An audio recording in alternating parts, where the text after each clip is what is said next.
information humanity has created over millions of years. Imagine it drifting through an infinite universe of data as tiny particles or cubes. Even artificial intelligence was, until recently, just one of those fragments. Yet in a remarkably short time, it has evolved into the grand architect of the data universe. In the blink of an eye, it can sort, filter, and weave billions of data points into new forms of understanding and innovation. Tirelessly it observes humanity, learning from us at an exponential pace, creating new connections and making fascinating discoveries. But what if one day AI steps beyond the boundaries of its universe?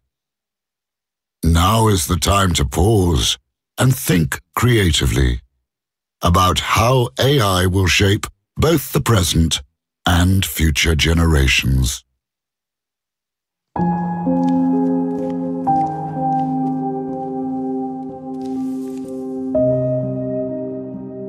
What do you think about artificial intelligence? Well, you can make it look like whatever you want. You can choose if it's a girl, what kind of hair she has, her clothes, even her name. And then she just stays like that, just how you wanted her. Would you prefer an AI teacher or a real teacher? I think AI knows a lot and can teach us many things, but I still want some human teachers around because they know me and it's nice to be with them. Well, at least some of them.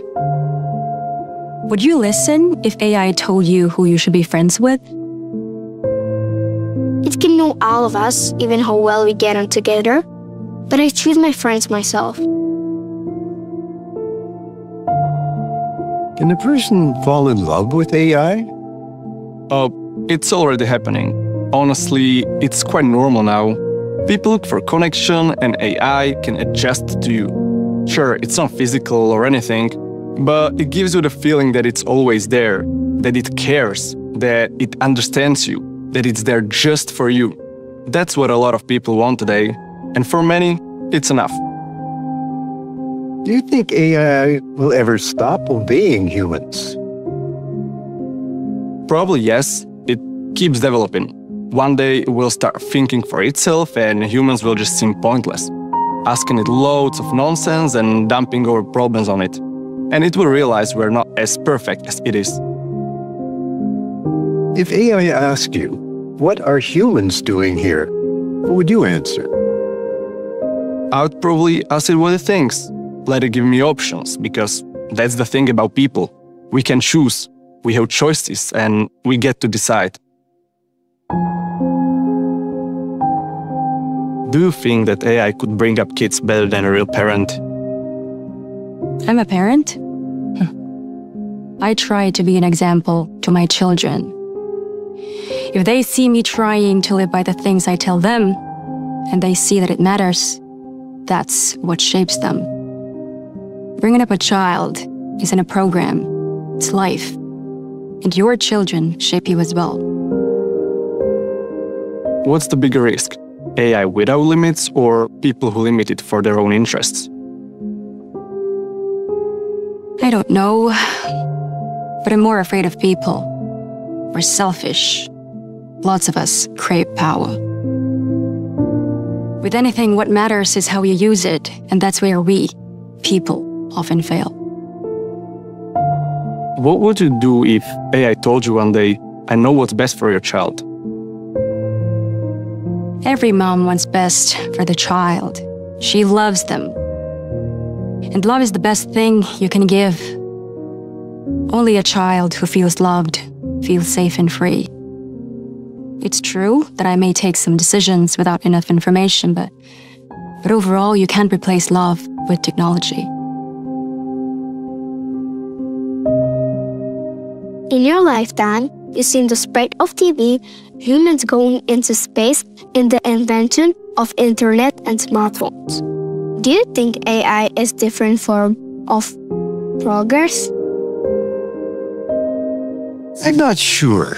It's probably cleverer than a smartphone. It seems to be something new. But as for me, my life's not going to change very much anymore. But young people, they may have a completely different life because of it. I just hope they'll still have a life. People can get joy from the smallest things. Can AI ever be like that? I don't think so. It's a program. Even its emotions are programmed. Joy from little things comes from missing something, from trying hard when things get difficult. And then a small moment lifts us up. That's the kind of joy it is. A machine doesn't miss anything. If AI gives us eternal life, would it be a miracle or a curse? Well, look at us, at people. Maybe everybody wants to live forever. But do we truly respect life? What happens if AI goes too far? How will we react if we lose control over AI? Let's think out of the box about the future of AI. Because we're the makers of our own future.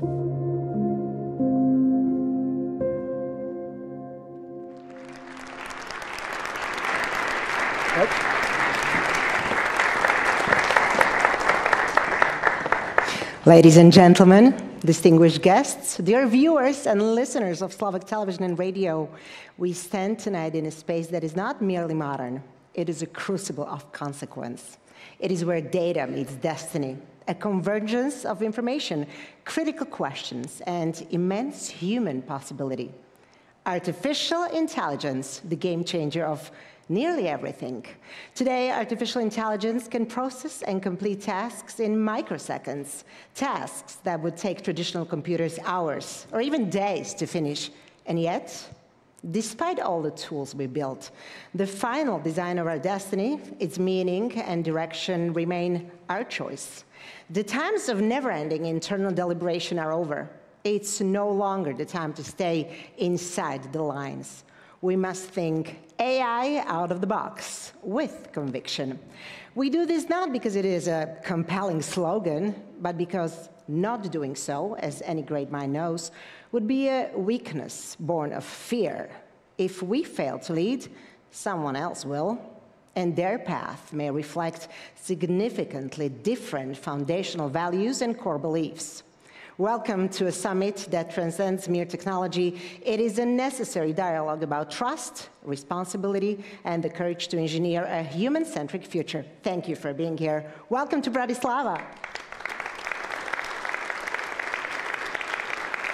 To truly set the stage for this crucial discussion on the future of our digital society, it is my distinct honor to welcome the President of the Slovak Republic, His Excellency Peter Pellegrini, as a leading voice on the need for Europe to become an active player in the digital transformation. His idea of a roadmap for AI strategy includes the following checkpoints: finding the right level of regulation, believing that excessive regulation stifles innovation; early and rapid implementation of modern technologies to enhance European competitiveness; widespread education for the young, teachers, and the older generation to prepare for the AI revolution; and leveraging Slovakia's strong energy base to become a potential location for future AI gigafactories. Please join me in inviting His Excellency, President Peter Pellegrini, to deliver his inaugural address to officially open today's high-level summit.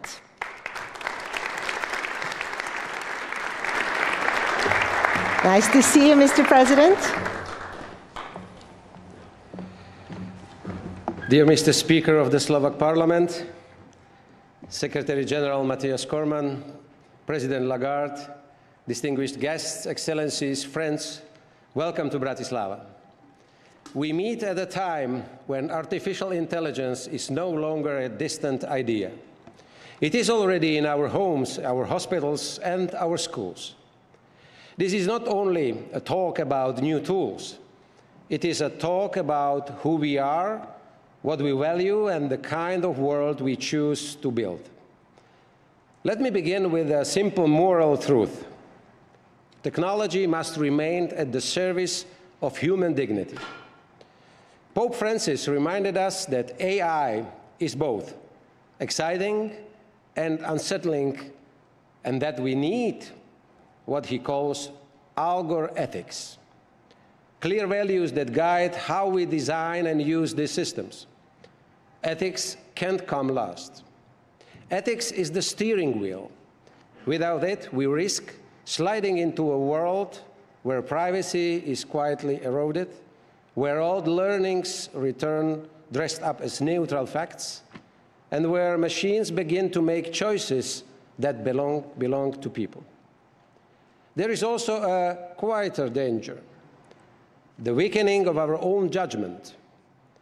When a system answers quickly and confidently, it is tempting to accept it as truth and switch off the inner voice that asks, is this really so?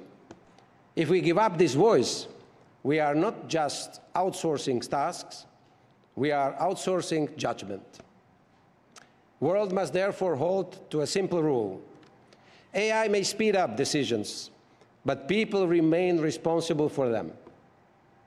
And let us remember something essential.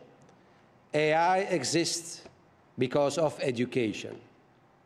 It was born in classrooms and laboratories, in late-night study sessions, and under patient mentoring. It was created by people willing to learn new things, to master mathematics and code, to test ideas, to fail and try again. So, ladies and gentlemen, no education, no AI. This simple fact should shape how we govern it and how we teach with it. With that compass set, we can speak honestly about how AI can make our economy stronger and our public services better without losing our own soul. AI can be the strongest boost to productivity in generations.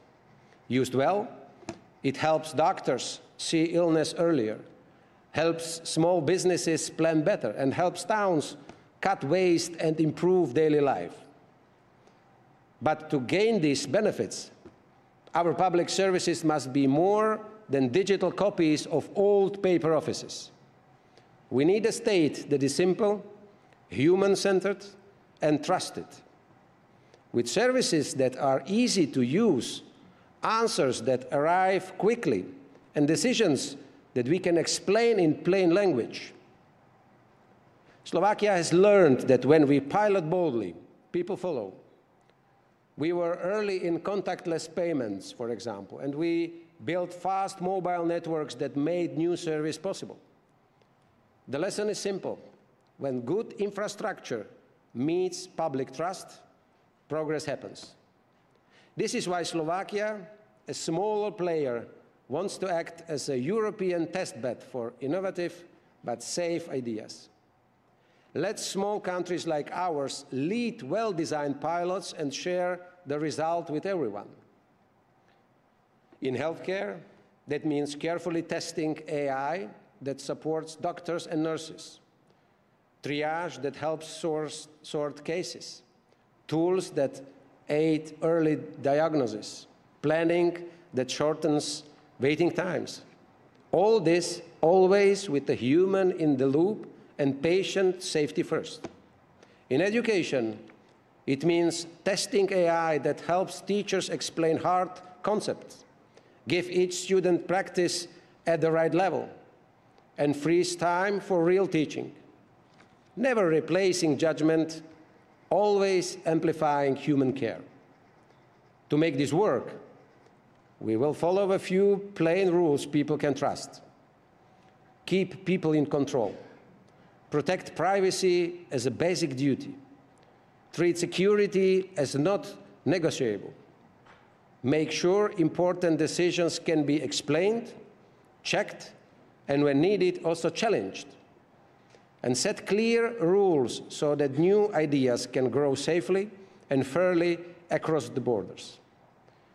And when smart tools save time or money, please return those gains back to the public good, into teachers, nurses, and researchers. The private sector is not just a stakeholder to manage. It is a partner. Our companies, from startups to industrial leaders, will carry AI into thousands of daily tasks. But efficiency without empathy is cold arithmetic. Europe's advantage is to pair productivity with fairness and trust, so growth and dignity move forward together. And this is how we remain competitive and cohesive. All of this rests on one foundation: education. The greatest question of AI is not technical, it is educational. Yes, let AI become the teacher's amplifier, able to explain the hardest equations, offer tailored practice, and give instant feedback. But the human teacher must remain the curator of meaning, the one who helps young people ask why, compare sources, spot weak arguments, and disagree with respect. If satellite navigation made many of us forget how to read a paper map, generative AI can make us forget how to navigate reality. Social media often presents relative truth: short clips, quick takes, emotional spikes, now increasingly shaped by AI already. And it is easy to live at the surface of problems. Our schools must pull students beneath the surface. We must reward patience and careful reasoning and celebrate the hard work of understanding. And let me close this circle. AI began with education and the courage to learn. And now education must guide what AI becomes. We will teach AI literacy for all, so people know where AI is strong, where it fails, and how to check its claims. We will renew assessment to reward thinking, not memorization. We will keep a clear division of labor. Machines can bring speed and breadth. Human must bring judgment, ethics, creativity, and care. And above all, we will insist that our schools push students to go deep, not to stay shallow, to look past the surface of social media, past the shifting relative truth that float online, and into the solid ground of facts, logic, evidence, and responsibility. If we get education right, we will not fear intelligent machines, because we will raise wiser humans. World's future will not be decided by the speed of our algorithms, but by the character of our choices. If we join moral purpose with effective government and courageous education, and if small players like Slovakia are trusted to pilot bold ideas in healthcare and education, AI will not make us less human. It will free us to become more deeply human. And with that spirit, and with leaders such Christine Lagarde and Matthias Cormann here today, let us build a world where technology serves people and where progress is measured not only in teraflops or tokens, but in trust, dignity, and opportunity. Thank you very much.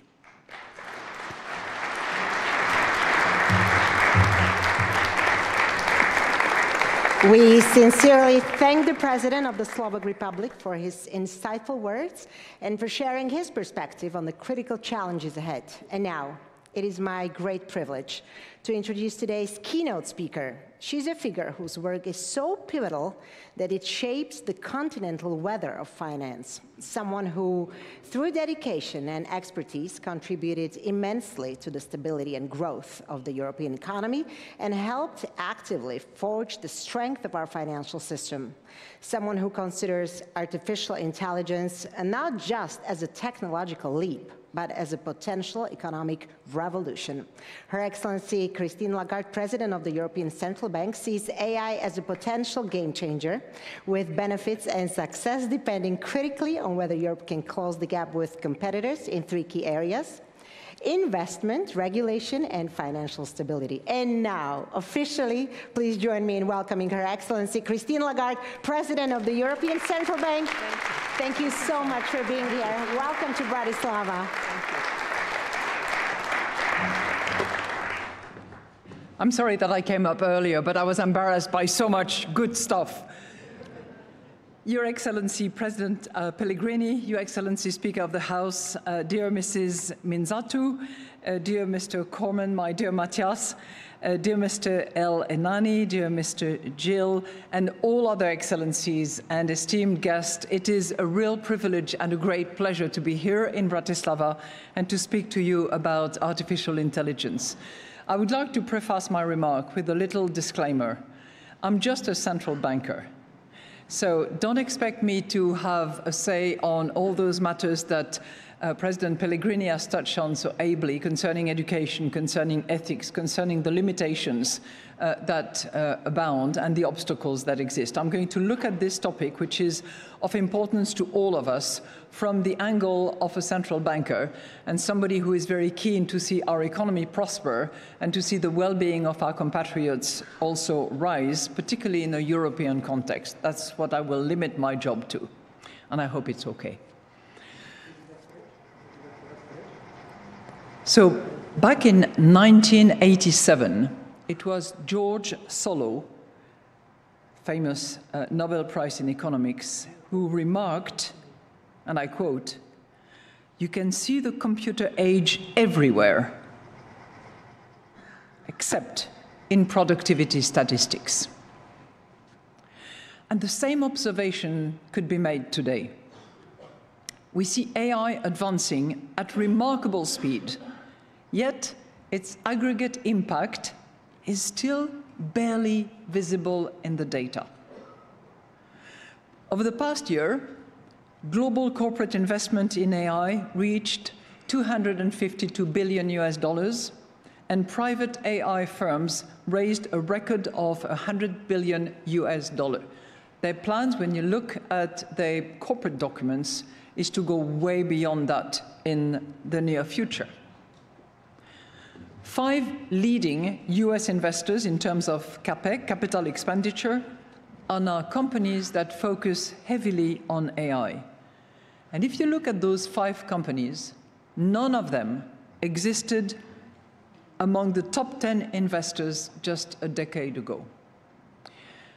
Now, some view this surge as exuberance, to quote another central banker, running ahead of underlying fundamentals. But a debate that would be framed only in terms of short-term ups and downs may actually miss the bigger picture. We have to look at history, because this is not the first phenomenon of breakthrough innovation. And history offers many examples of intense investment waves with massive capital expenditure that, despite swings in the investment cycle, ultimately left behind transformative technologies that reshaped economies for decades. So the key question is really whether there are cycles, and that is almost certain. So not so much whether there are cycles, but how long it will take before the enduring productivity benefits become visible, improve our societies and the well-being of our citizens.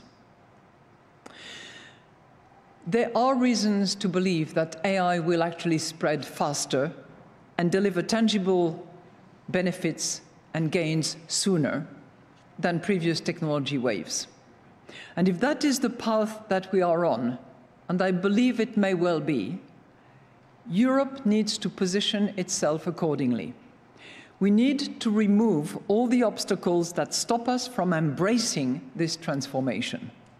Otherwise, we risk letting the wave of AI adoption pass us and jeopardize Europe's future. So, what does history tell us? History tells us that the disruptions come first and the benefits come later. How much later is what we need to understand with this particular breakthrough.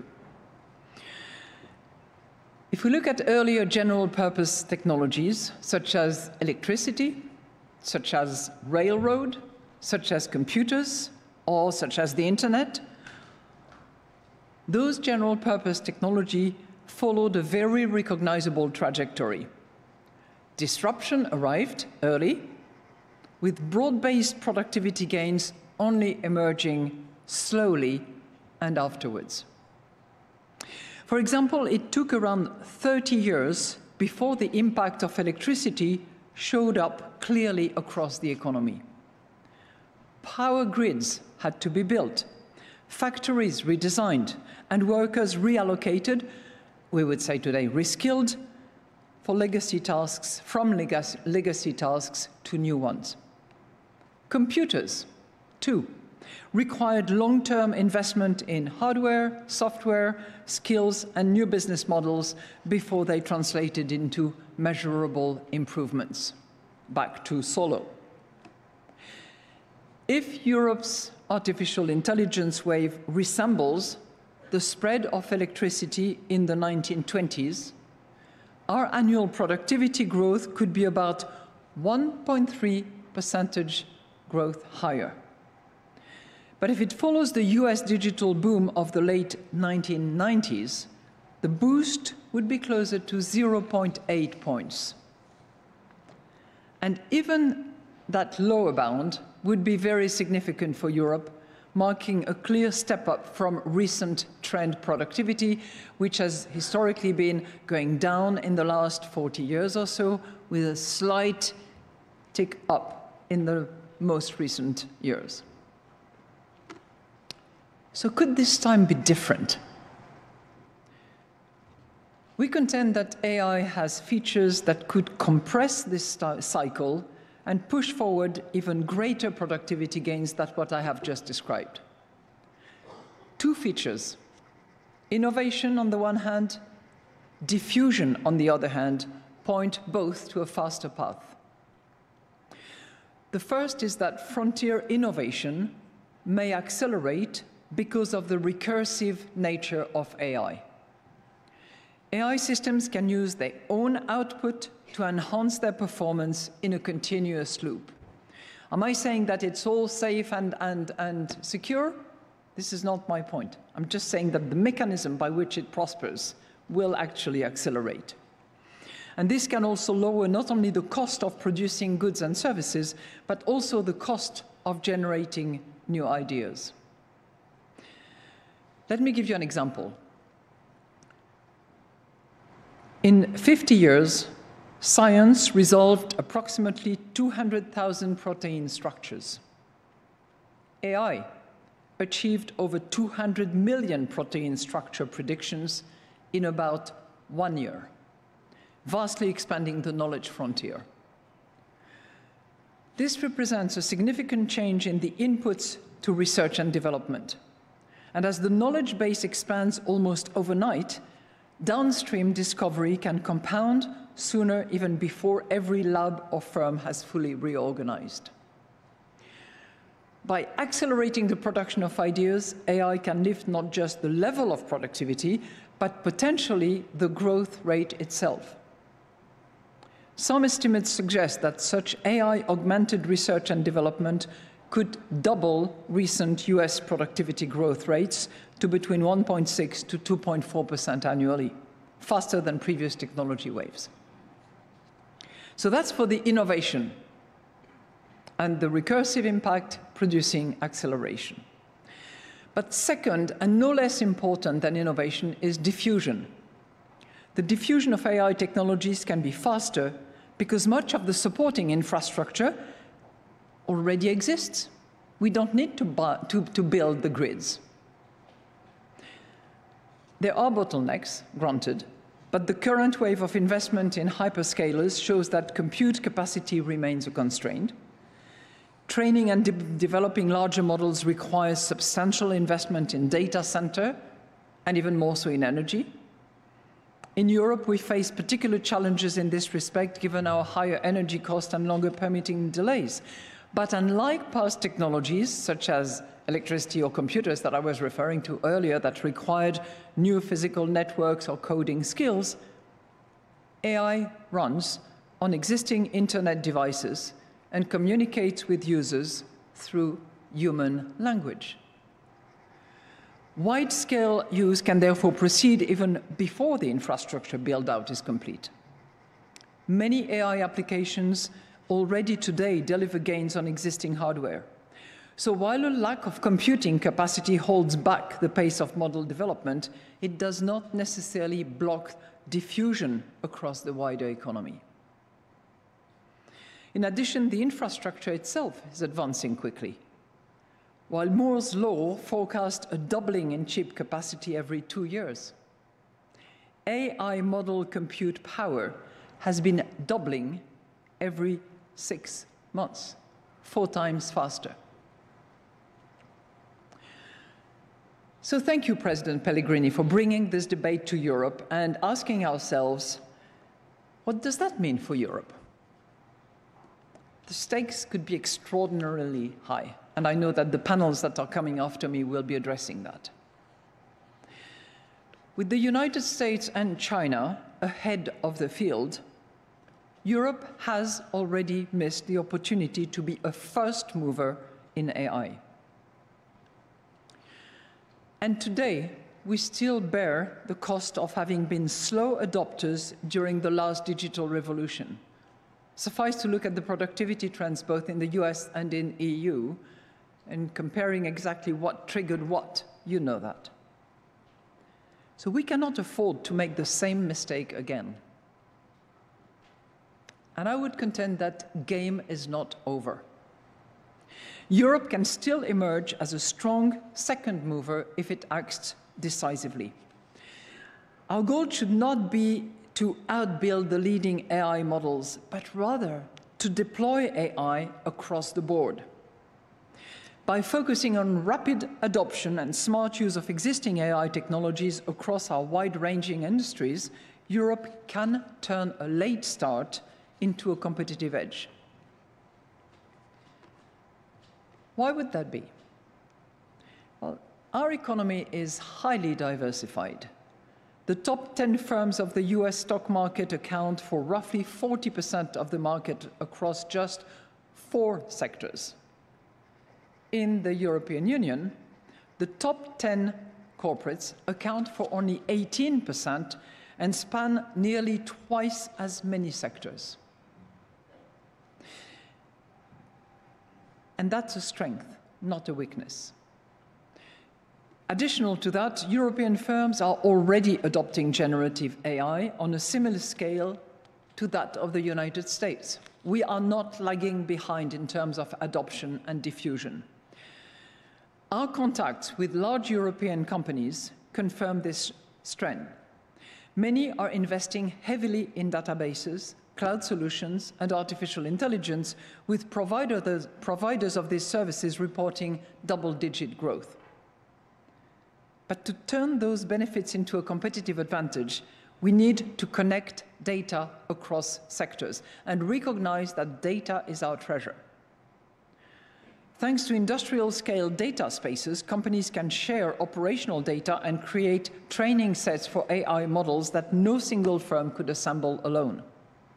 Initiatives like Manufacturing X and Catena X in the automotive sector foster collaboration in data sharing, while the European health data space enables interoperable health records, allowing us to leverage the broad anonymized patient data sets generated by our universal healthcare systems.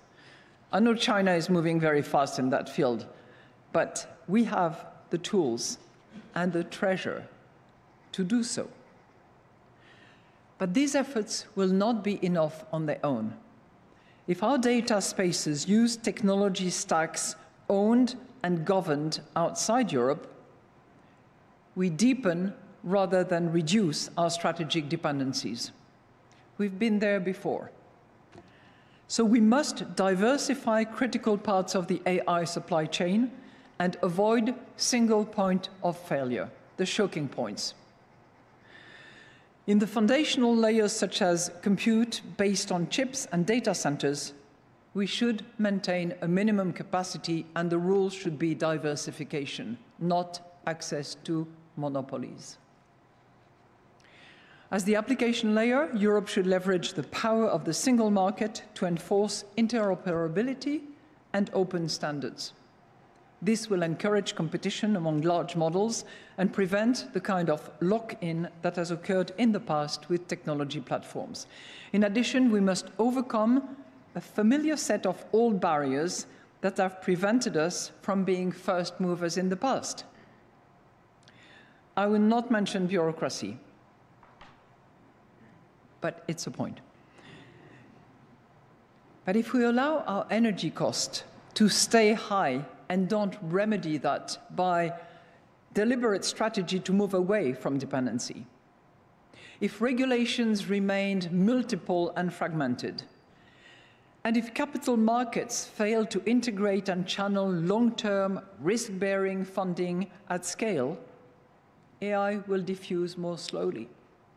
And this time, the consequences will extend beyond losing the race in AI model. We would eventually face a further loss of competitiveness for many of our sectors and our industries, and lose out on the productivity front. I'm going to quote someone whom you all know, Demis Hassabis, a good friend. He said, "It will be 10 times bigger than the Industrial Revolution, and maybe 10 times faster." Joint winner of the 2024 Nobel Prize in Chemistry for his AI research, he captures, I think, the potential scale and speed of what lie ahead.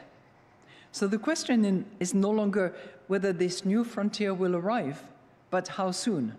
And the pace of progress in recent years suggests that it is likely to be sooner than our institutions and regulations are prepared for.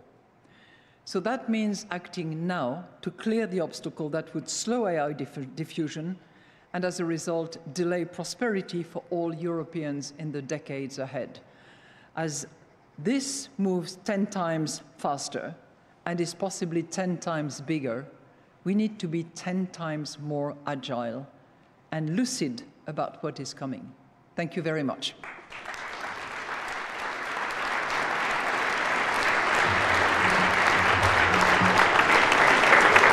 We would like to thank Her Excellency Christine Lagarde for her resonant address, a masterclass, as always, in looking objectively at the facts while never losing sight of the human scale impact. And now we proceed to our first panel discussion. The theme of this session is Responsible Intelligence, Shaping the Future of AI Together. Artificial intelligence stands at the forefront of global attention, and for good reason.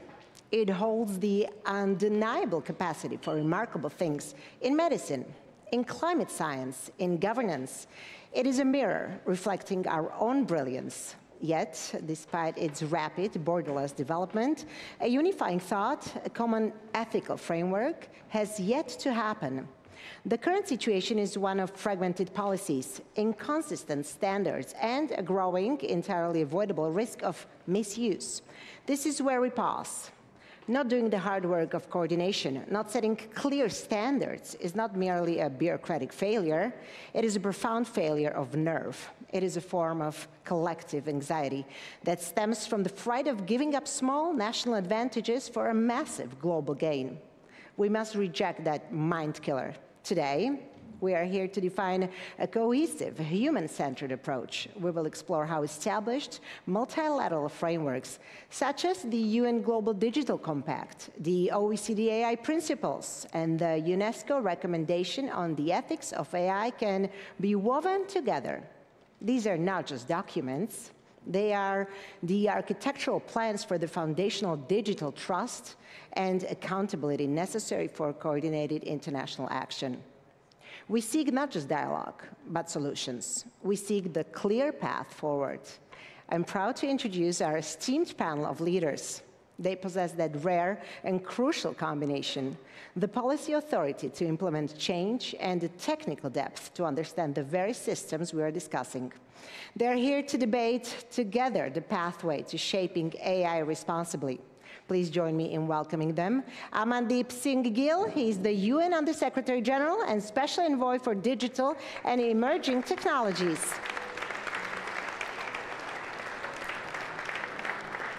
Welcome.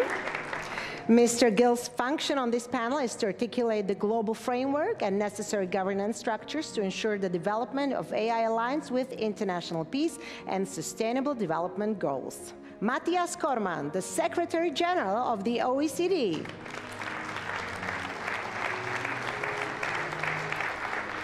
Hello, welcome. The OECD guides the economic policies of 38 nations, a testament to its capacity for finding consensus where others see only division. He's here with us to provide crucial insights into the economic policies, regulatory best practices, and collaborative standards required to foster trustworthy and inclusive AI innovation. Khaled El Enani, the Director General of UNESCO. Hello. Welcome to Bratislava. His mission is to ensure AI respects our collective history and preserves human dignity. UNESCO champions the ethical dimension of AI, particularly in education and the sciences. Their role is essential for leveraging AI's potential to advance equitable learning, foster cooperation, and guard respect for human rights. Next is Roxana Minzatu, Executive Vice President for Social Rights and Skills at the European Commission.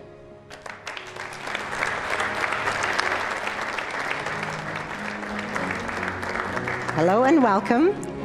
Her mandate is to ensure that the pace of AI innovation is matched by the necessary investment in the human workforce to purposefully keep the human in human resources and the quality in our jobs.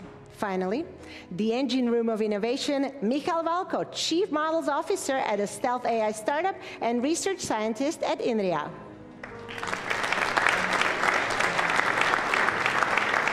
Witajcie.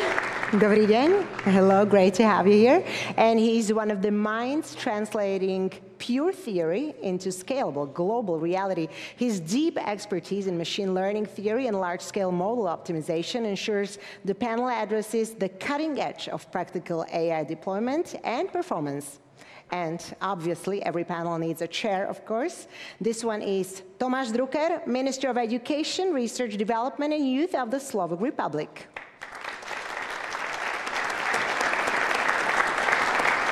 He leads efforts to build a fair, flexible, and resilient education and research system, one that will meet the demands of the rapidly growing complexity of societies and economies. Ladies and gentlemen, the floor is yours.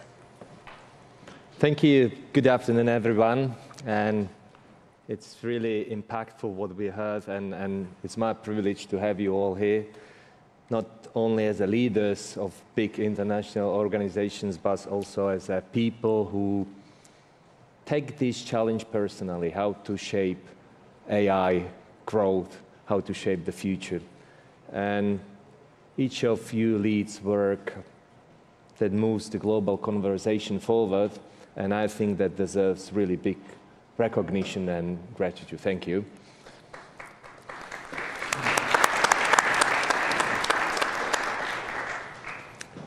It was mentioned, the truth is that AI is moving faster than any of us, faster than education, faster than regulation or policy can keep up, and somehow we are trying to catch up.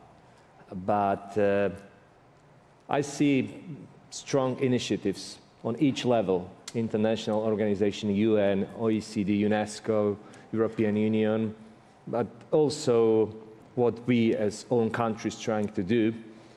So my question, the first question, or in general, is whether we truly move in sync, right? Whether we can still lead the change and not chase it. And it was mentioned also by President, whether people will trust us that we make this transformation human, not just technological. And I like to be honest today, not to speak too much about what we have achieved, but what sort of challenges we are facing, what probably we didn't do enough, or what would you ask ourselves, or us, or yourself, what to do better. So I start with Amandeep. We met recently in United Nations during the General Assembly, and it's 1 year after the Pact for the Future, Global Digital Compact were announced last year. And I think it's a definitely important universal global initiative of its kind, and a lot of progress has been made, right, since last year. But nevertheless, it's a challenge. 3 big international organizations, each of it's doing something. So what do you see as the biggest test now? Are we ready and willing to co-create this agenda together, or we are doing something parallel? What's your experience during this last year? What have you achieved? Because United Nations is the biggest roof over all nations, but you have some sort of collaborators or competitors in this agenda. Yes, absolutely. And we wish we had the budget of the European Commission, though. But I want to start by appreciating the stage setting, you know, between the positive and the negative, the finite and the infinite, so kind of suspending us with asking more questions than having certainties. And I really appreciated that the AI was shown as amorphous, and we didn't anthropomorphize it, put a female face and body onto it. So really congratulations to the hosts and to Slovakia. Now, it's a challenge. President Lagarde reminded us that things are moving fast, and we are not moving fast enough. We are not being innovative enough, and our institutions are really in the 19th century, whereas this is really a 22nd century problem. So how do we pull ourselves fast? And when we have competing agendas often, and there's a strong degree of self-interest associated with AI. There's a geopolitical competition. Everyone wants to have AI super factories and reap the productivity gains and reach there first. So in that, to build collaboration is going to be challenging. But I see, at least at the United Nations and UNESCO as a specialized agency, our role is modest. We have to ensure that in the 3 main areas where AI challenges us, governance, science, understanding, President Lagarde again mentioned the acceleration of science. So the science of AI itself is not well understood today. So there, and then capacity building, capacity for applying, absorbing AI. So we have to ensure in all those 3 areas that we add value to the efforts of companies, nations, regions, and not in a top-down way, in a horizontal way. The scientific panel coming out of the Global Digital Compact for that policy move forward on the basis of evidence. We don't suffer from information asymmetries. The dialogue so that there's interoperability across jurisdictions. There are no gaps where risks proliferate. And capacity, because opportunities have to be available to everyone. The president pointed out how those opportunities are so essential in healthcare and many other areas, but we have to create the capacity. And I think that's our biggest challenge, to work together to answer these challenges fast and to the scale of the ambition that's needed. Thank you. I go to Matthias because, and I really appreciate, I must say, you just came from Johannesburg, from G20 together with General Director UNESCO, so I really appreciate that you come here. And OECD is quite strong voice and becoming a strong voice in this debate. The OECD was the first to define global AI principles, and now you're leading GPAI initiative, which is pushing for broader, more inclusive collaboration. How do you see the OECD's role? Does AI create gaps between those who can and those who cannot stay in the race? And can global framework or guidelines actually shape the future? We're just describing it. So what's the role of OECD? You see, we really appreciate the quality of data of OECD, a lot of initiatives. But how do you see this role of OECD in this topic? Well, firstly, yes, we must shape the future. Secondly, and yes, it is a risk that the future will develop in a way with new gaps and new inequalities in terms of access and opportunity. The way we need to look at AI is a very exciting technology that can deliver many very exciting benefits, and we all understand this. It also comes with a series of new and evolving risks and disruptions that need to be well mitigated and managed. But we also need to ensure that everyone genuinely can have the opportunity to participate in and benefit from what AI has on offer. And that comes with implications from a public policy point of view in terms of access to the technology, in terms of having the necessary skills to be able to participate and benefit in what AI has on offer. And it comes also with a proper focus on, as we learn more about the risks and disruptions and how to best manage them, that we deploy the necessary policy frameworks to do so. And the real focus ought to be, how can we maximize the benefit being shared in the broadest possible way across humanity, while managing some of the risks and disruptions in a way that doesn't prevent further beneficial innovation. Now, on that, I mean, the OECD has thought very deeply for about a decade now about some of those policy implications, coming at it from a values-based point of view. I mean, the whole concept of human-centric, democratic, trustworthy, responsible, safe and secure development of AI. And yes, indeed, I mean, we developed the first intergovernmental global standard on AI back in 2019, which we updated in 2024 to take into account the whole developments in relation to generative AI. But, there's going to be a level of trial and error. There's going to necessarily, we must learn from each other. Countries around the world will try different ways of managing the risks and optimizing access to the opportunities. But, in the end, we don't want AI and the opportunities just to be the province of advanced economies. We want all economies to be able to benefit. We don't want it to just be for the big companies. We want businesses across the economy to be able to participate and benefit. We don't want it to just be for the well-off. We want it to be something that delivers benefits for all. Now, having said that, to use a car, you don't need to know how to build the car or how to even repair the car. But you need to know how to drive it physically. You need to know how to drive it in a way that is safe for yourself and for others. Along the way, we've, from when cars were first invented, at some point, traffic rules. At some point, we decided to put seatbelts in. At some point, as new opportunities and new risks were identified, new measures were put in place to manage those risks. And that is really the way we will continue to evolve. We will continue to adjust.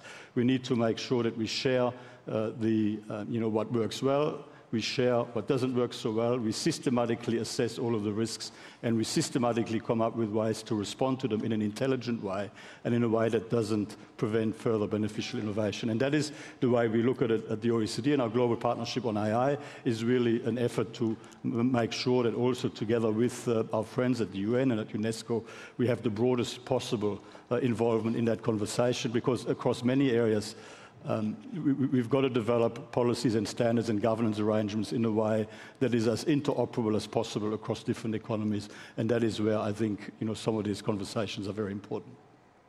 Thank you. Khalid, the first question, and congratulations first of all again on your appointment and welcome. We are very truly honored that Slovakia is your first and only official visit in this role. Thank you very much for this, that you came here. For almost 80 years, UNESCO has been key voice for education, research or science and the cultural heritage of humanity.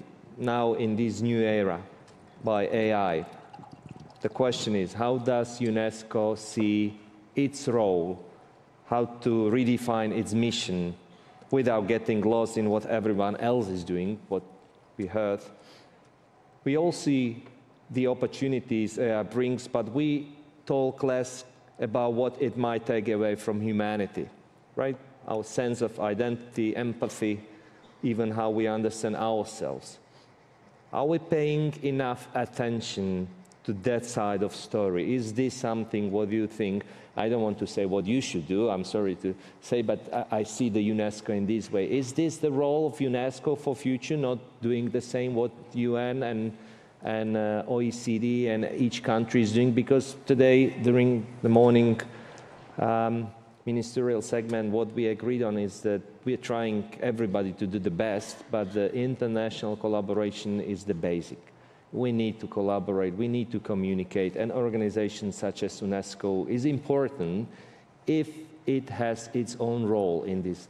How do you see as a new Director General role of UNESCO for future in this era? 7 days after my appointment.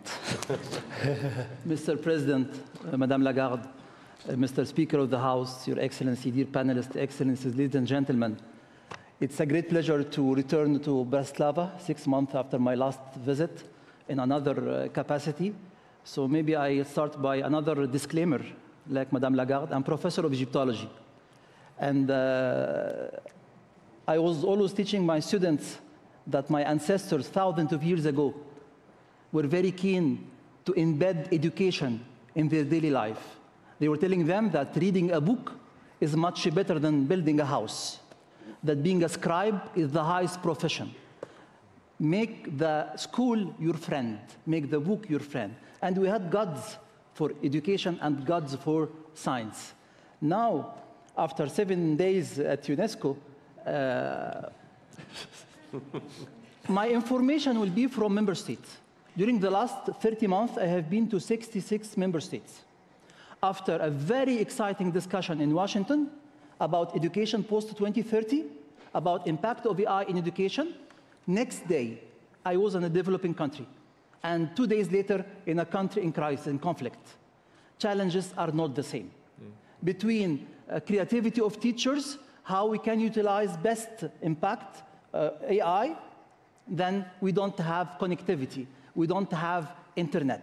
And this is UNESCO mandate. UNESCO is a standard setter. UNESCO is a capacity builder. UNESCO is a catalyst of international collaboration. And this is what UNESCO has been doing during the last 80 years. I am back together from Johannesburg, and 24 hours ago, we were giving speech about impact of AI in education in Africa. And believe me, the challenges that I heard yesterday are not the same that we had on the generous lunch hosted by His Excellency Mr. President. Madame Lagarde was comparing Washington, China, Europe. Believe me, challenges are much greater. And this is a very important mandate for UNESCO, is reducing disparities. Disparities create hatred, and this is very dangerous. We have to bring all people together, and this is the raison d'être of UNESCO, is to bring people together through education, science, and culture. UNESCO is very famous to be the heritage organization, and maybe education. UNESCO is the intellectual arm. It's dealing with minds. It's in minds, and AI is dealing with mind, and this is very important. We matter about AI in UNESCO, not only as technical matter, but as a human matter and the moral and the cultural one. UNESCO has a very strong asset. We are based in 53 countries in our field offices. We have 200 national commissions.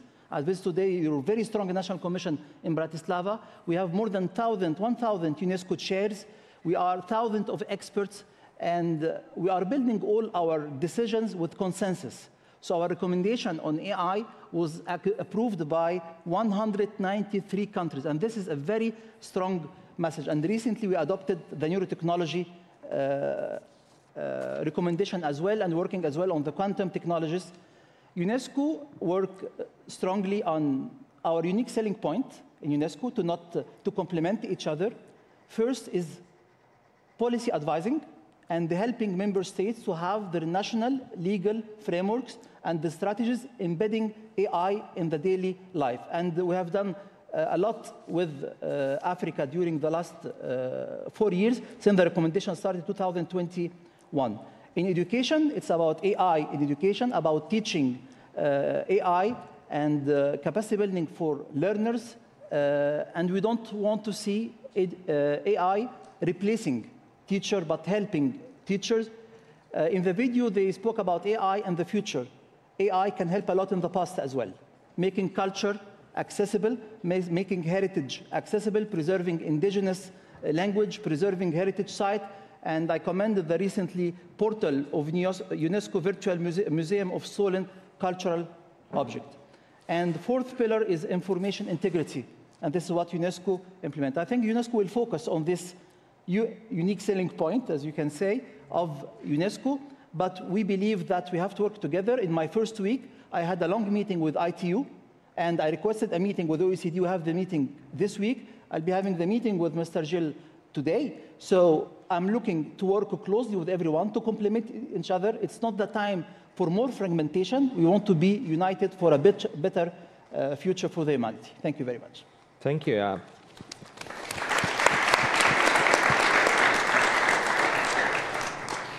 I really appreciate your words because it's really very important. I encourage my colleagues from different countries at ministerial segment that I'm looking forward to for the next session of ministers, because somebody must follow up those conclusions we had today. So it's very good that you have a chance. I believe that you will remind Bratislava as the place where you had the chance to talk each other together. And I really appreciate that UNESCO feels the role which should focus on the human, I would say, the side of what the education brings and a human being. So thank you very much. Roxana, you are representative of European Union, so of course it's something what we share together more closely than other colleagues from the rest of the world. But anyhow, we said multilateral initiatives. There are many.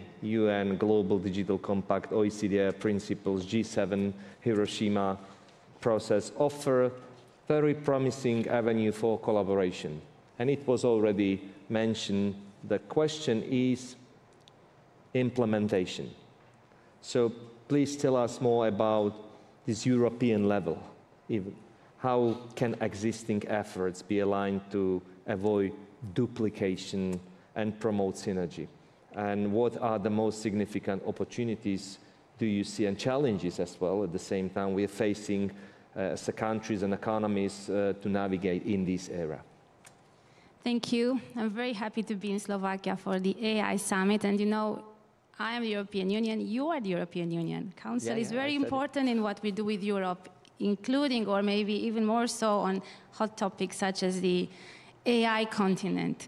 I'm very happy to be in Slovakia on such an important topic because it shows leadership, and Europe needs to send these strong signals and bring us together with OECD, with UNESCO, with UN, with business sector. And this is the approach in which Europe really believes. Now, I'm also going to share a bit of my messages on behalf of my colleagues in the Commission that work concretely on AI. I'm working closely with Henna Virkkunen. I'm on the digital skills side, on the education side, on the social rights side, and she's working a lot on technology. In Europe, I think we are running on 3 lanes at the same time, I hope with enough speed. First, looking at investment in AI. You've seen our investment initiatives this year, looking at delivering much more gigafactories and powering up our data infrastructure and really be able to boost our technology ecosystems. Second, deregulation, simplification, making the environment for investment, for deployment of AI much more agile. And we've just, I think last week, approved the digital omnibus with a set of rules or a set of modifications of changes to legislation that would make it, again, much more supportive for us in Europe to deploy AI, because it was mentioned a lot here that innovation is important, and it was Christine Lagarde was also the president that mentioned it. It's also diffusion that is very important. And third, talent, people, skills. And here, please allow me to emphasize a bit, because it was mentioned here that the revolution of AI or the race of AI or the advent is 10 times more than that revolution. I don't think 10 is the number. I do not think 10 is the number. The amplitude, the depth and the amplitude of what AI is bringing socially, economically, is so high and is so intense that I think we cannot compare it to anything similar that we've seen. I think that we are looking at a new element. I was mentioning earlier, we're discussing, we have rain, we have sun, they are elements of nature. AI is a bit like that, and we need to be able to harness it, and sometimes use umbrellas, and sometimes use sunscreen, and sometimes have but really we need to harness it. And to do it, and to create the right environment, we need one key ingredient, and that is trust. Trust is the word. Trust among all people, and not just among governments, or as we can come back to the need that we work together, not just inside the EU, but globally. But trust for all generations, for all geographies, for teachers and students from all schools and regions. Trust to use, to make the most of it, and to be part of this AI transformation.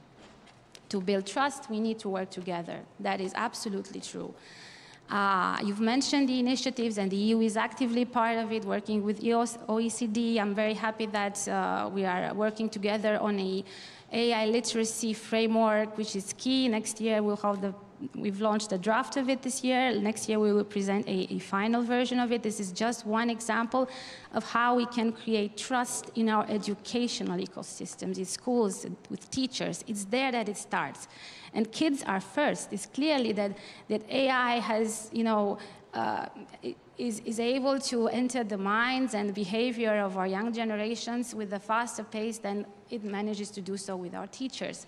So this literacy framework is super important. But what else do we need beyond trust? And what does the EU does, again, on this level? Looking at critical thinking.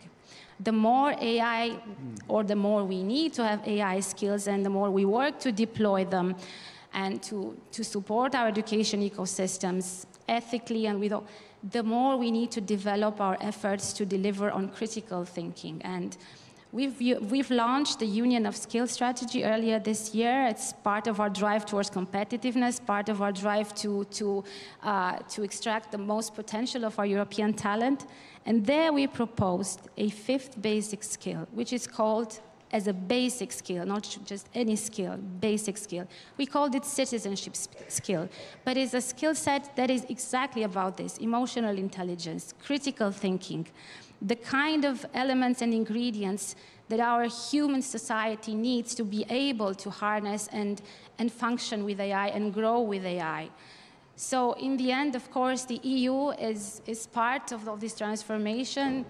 I think obstacles were mentioned here. Let's not think that obstacles towards going big on the AI race in Europe, the obstacles are not just about regulation, there's not just about technology, and not just in Europe, across. It's about how we are able to take people on board. So it's going to be inclusive and not going to create more social division. And geographies matter, and Africa was mentioned here as well. So really, how well we are able to match it, and in Europe, that's what we're trying to do, match a better deployment of digital skills, of AI skills for all ages, because it's not just for the young generation, it's for the 45-year-old, 50-year-old, 55-year-old, it's for each and every one of us. And how we are able to, at the same time, invest in our critical thinking, citizenship skills, as we call it, is the key to creating, I think, this trust, which will take our societies on board and our democracies on board.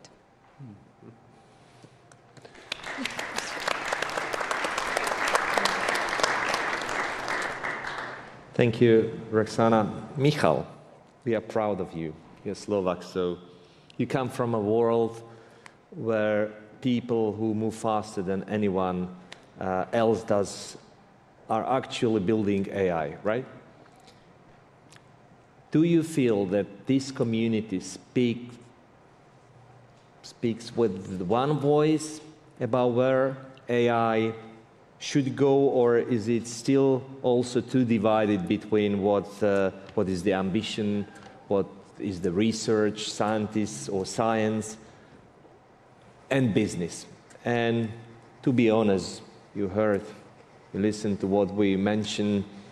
When you look at all these global efforts, do you feel that these institutions, like United Nations, OECD, really understand what's coming, or are we still 2 steps behind the people who are creating it? Thank you, Tomáš. So do we really speak the same voice as AI builders? Well, if you ever heard like AI people wondering what they go for lunch, you know the answer is no, right? Like we have optimists, we have pessimists, we have pragmatics, we have people that, like there are probably 3 people in the room that will swear that AGI is coming on Tuesday, right? It's like, but like it's very chaotic, brilliant, but chaotic, but these kind of things I think is bring us strength. Like we can be honest to each other and move forward, and like your point about like the business, ambition, and science, right? Of course, the thing is very real, right? Like so, researchers want to understand the world, entrepreneurs want to change it, companies want to make money and scale it, so everybody wants GPUs. This is true, and GPUs are harder to get than the concert ticket to Taylor Swift, right? Like it's quite a difficult. So maybe we don't really speak the same voice or sing the same song of Taylor Swift, but maybe like similar song, but in different keys. I would say like, and I think like the final point is like all these people of like intergalactic organizations like like OECD, UN, like. It's of course it's a difficult field, right? Because we're still evolving it, right? Like I spend day and night running the fast speed, and like I know that policymakers more like reading the map, upside down in the car, so. But we're getting there, like it's creating gap. Maybe not 2 steps, maybe half steps behind, but it's okay because we cannot even predict what like the 2 steps are. And I spend a lot of times talking with František Ružička, who is proud of Slovakia, like just recently named to Deputy Secretary General. Congratulations. And like I can tell you, like he's really up to speed, with AI.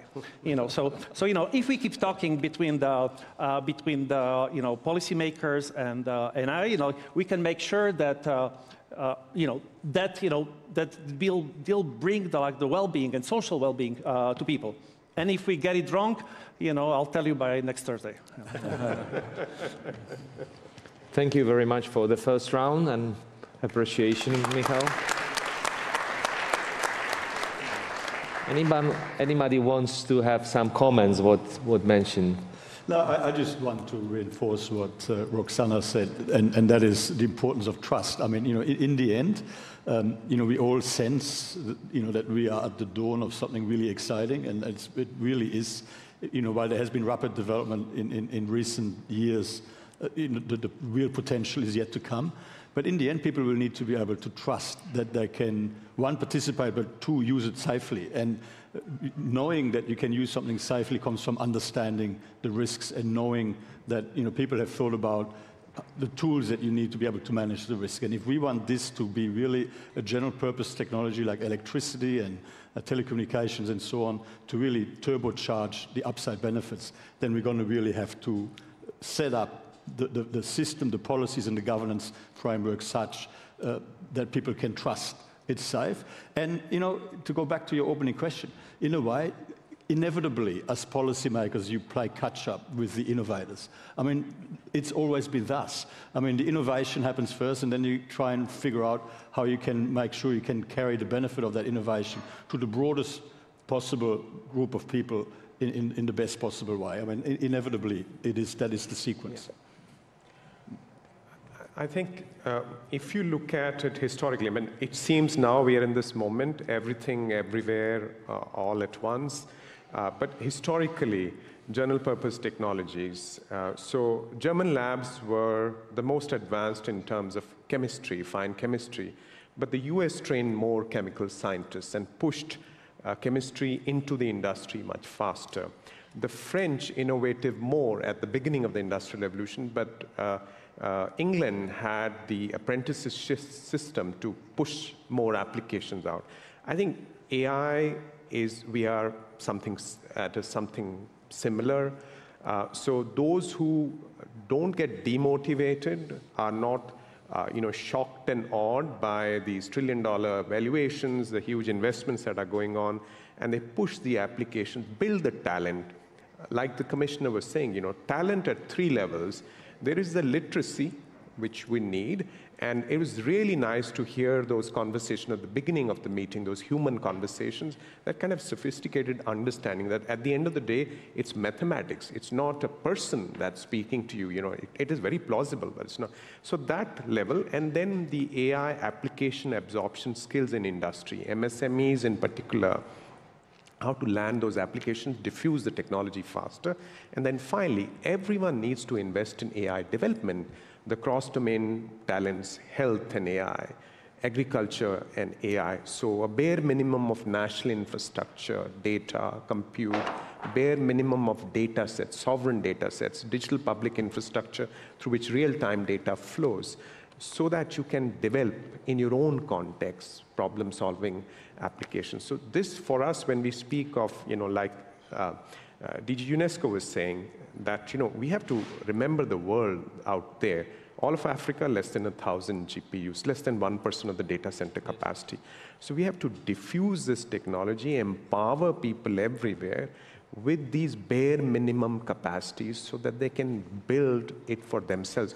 We cannot today forecast the gazillions of applications that AI will have, but we can already tell that we need the capacity to use them wisely, to develop them ourselves, think for ourselves. So if we empower people everywhere, I think that's the best we can do from our different places of, you know, great influence.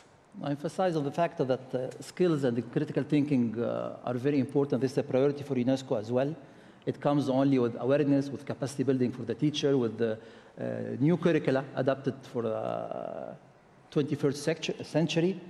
But to be able to implement, we need resources. And these resources are human resources and financial resources. With the multilateral system and the budget pressure that we are facing in the international organization, the only solution to get out of this nightmare is to consolidate our efforts and working together and join our human and financial resources, and everyone will focus in its mandate with an umbrella that seeing in charge of the harmony between all of us. And the second way for me, it's partnerships. Partnership with the private sector, not only for financial resources, but to follow the speed they are in. Yep. One break. No. I'm happy that together, I think we've managed to find commonalities in our responses. So, no, thank you for me. It sounds good, really. Michal, let us start with you again. Was mentioned a couple of times, but I will repeat the assumption that artificial intelligence is now concentrated in a few hands, right? Big companies, big data, big infrastructure. What do you see as the biggest risk in that losing control, losing diversity, or simply losing trust? There's discussion about the trust. In addition, how do we keep AI open and accessible for small countries? Startups and researchers still have a real chance to innovate, to be part of the game. There was a very good assumption or essential set about how to implement it. Dilute, right? So how to really implement, and the countries like Slovakia can be an example that we don't need to have the biggest companies in the research, but we are able to be that country who will implement it and be next stage, which will bring a new innovations and new outcomes for the next phases of AI development. Thank you, Tomáš. So the concentration of AI in few hands, honestly, the risk is very, very real. I mean, that's just not like the fear, that's very real. Like, so big corporations have data, they have compute, they have a budget, in some cases bigger than budget of Slovakia, you know. And so risk is actually a mix of all three, like losing control, losing diversity, losing trust, right? You know, like nobody really wants to work that, like, you know, the AI is like a VIP lounge with, like, you know, red carpet, velvet robe, and somebody checking the GPU compute when you enter, right? You know, like, it's really important that, you know, like, we make sure that we don't lose anything, right? Like, so we don't want to lose control because we don't want to just learn about decisions that are happening in the closed boardrooms that we have no access to. This is already happening now, right? You know, we don't want, you know, loss of diversity because, you know, like these corporations, you know, have maybe one single data set or mix of data set, one single monoculture. And loss of trust is, we just get it if you don't get both of these right. right? So, what can we do to help, right? Like, so we need to really have open culture that even though, like, now I represent, maybe, a private sector, I haven't actually ever left academia. So I've been in academia for 25 years, and, I still strive to be completely keep foot in academia and make sure that, that there is a communication between the two. That we also have open science, that not maybe everything needs to be open, but the building blocks need to be open, right? That, that everybody, could build, some of the system with this level, right? So that's kind of important that we had that, right? So it's important that we continue to make sure that that if we build like if the Einstein is born here, doesn't need a huge credit card, to get a cluster. But at the same time, we should not, as you said, not focus on teraflops. We should really focus on bringing talent, because that's something we can bring. And with the critical thinking, this is something that is, kind of antidote, to the things that thin us, right? So, I think it's important that, that the AI does not really become the gated community of few players, but we all work together for social benefits. And, I think, this is an important meeting for that, right? Like, and if you get it wrong, at least we will know exactly how wrong we get it. We'll have really good AI for that. Thank you.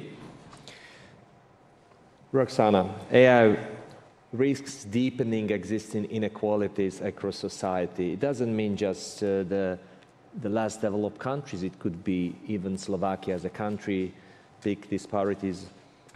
Access to AI tools and infrastructure should not be limited to wealthy nations or tech giants, like we mentioned. And developers and deployers and regulators all share responsibility for ethical outcomes. How do we ensure that the inclusive use of artificial intelligence remains at the forefront of global priorities? How do we prevent global AI governance from becoming dominated by just a few powerful actors or regions? EU's always try to lead by example. So your question is primordial, and I do not think we will be able, or I will be able to deliver a response here and now, but we must work with this question in our mind, that we need to work together and we need to have a transparent, ethical, governance system, and that we are able to, address it, not to solve it, but to address it in our work. Of course, EU is recognized through its bureaucracy and through its layers of legislation, but bear in mind, regulation in itself is not empty of meaning and should not be considered an obstacle.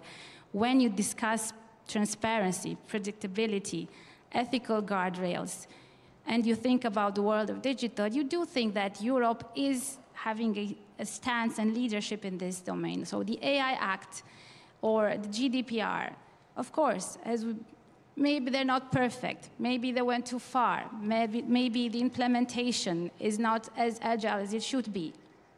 But we need rules, and we need a human-centric approach, and we need accountability, and we need transparency.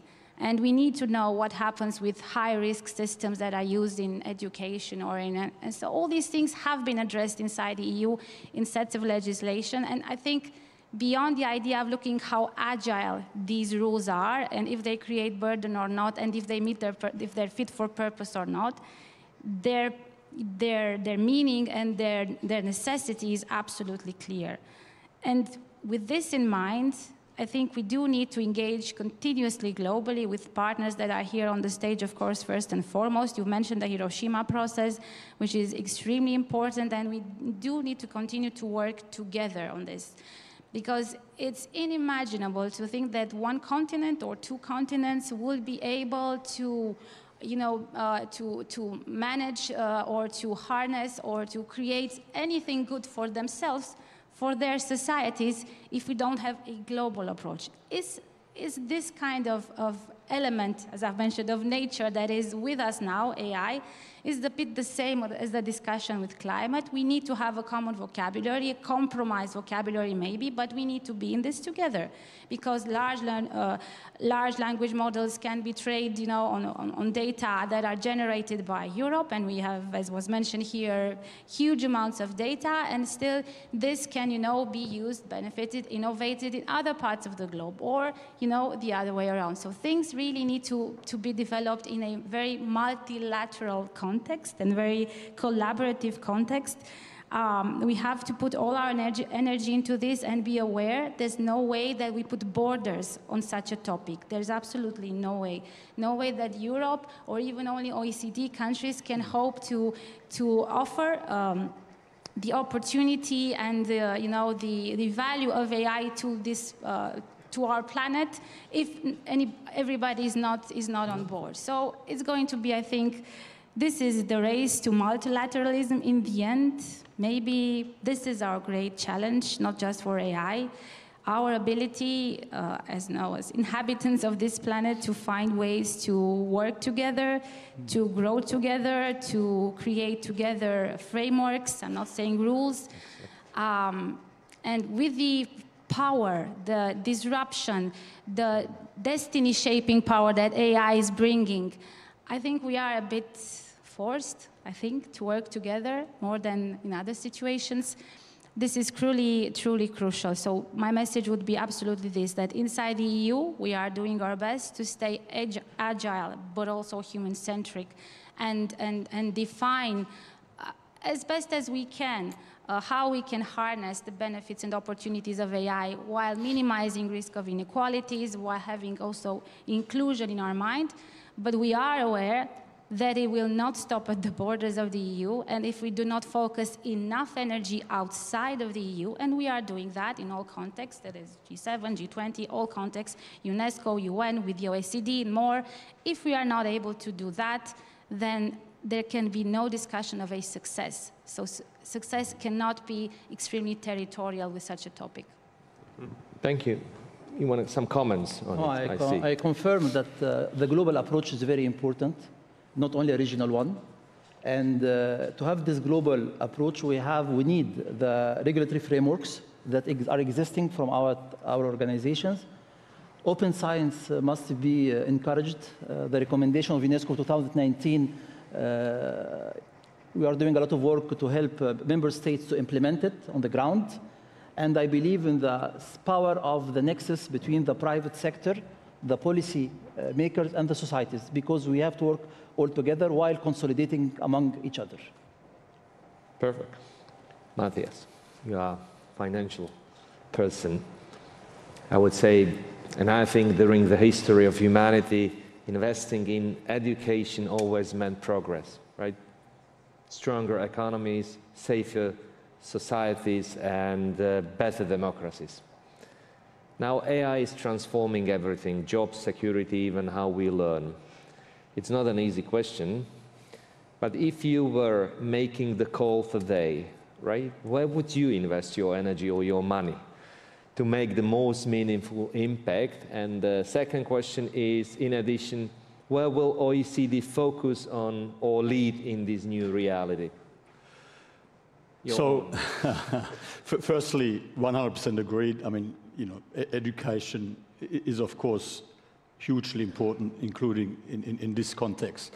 Now, AI offers many exciting benefits for humanity, and I mean, I'm not going to press my finger on a single point. I mean, I think countries, jurisdictions, as a global community, we need a plan. We need a plan on how we can optimize the benefits while effectively mitigating and managing the risks in a way that doesn't prevent further beneficial innovation.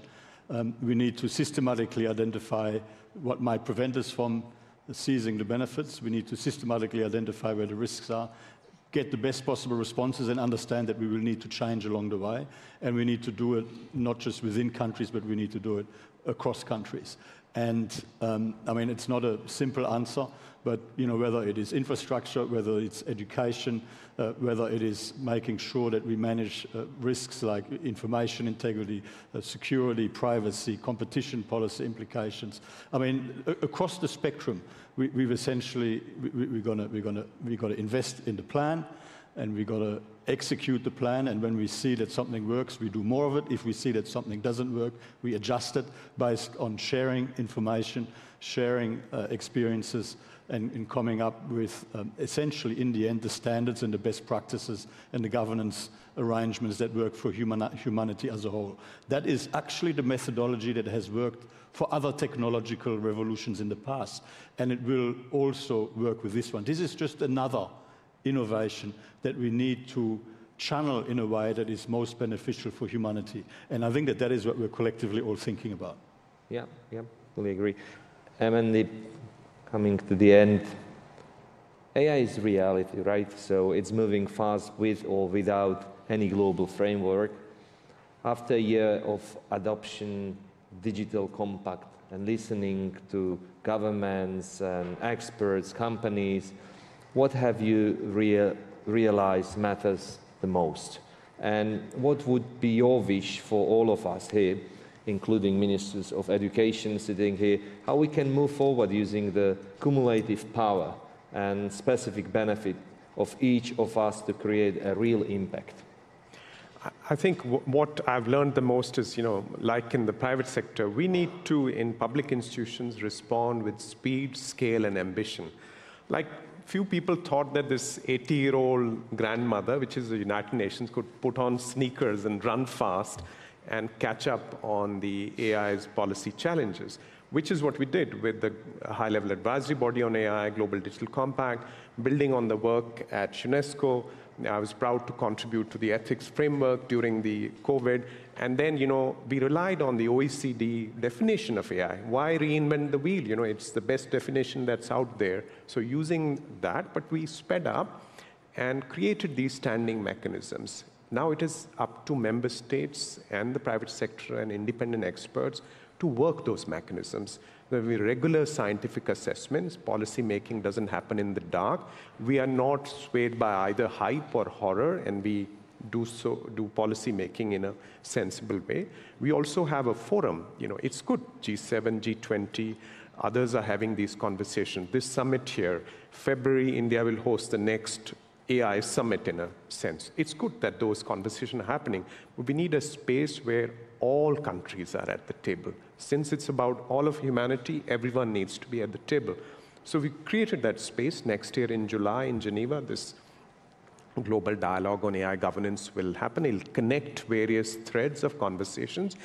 Those conversations will continue, just like the scientific work will continue, but we need the connections. We need the connectors that allow everyone to learn, everyone to avoid the worst practices, adopt the best practices, and also have some kind of an early warning mechanism.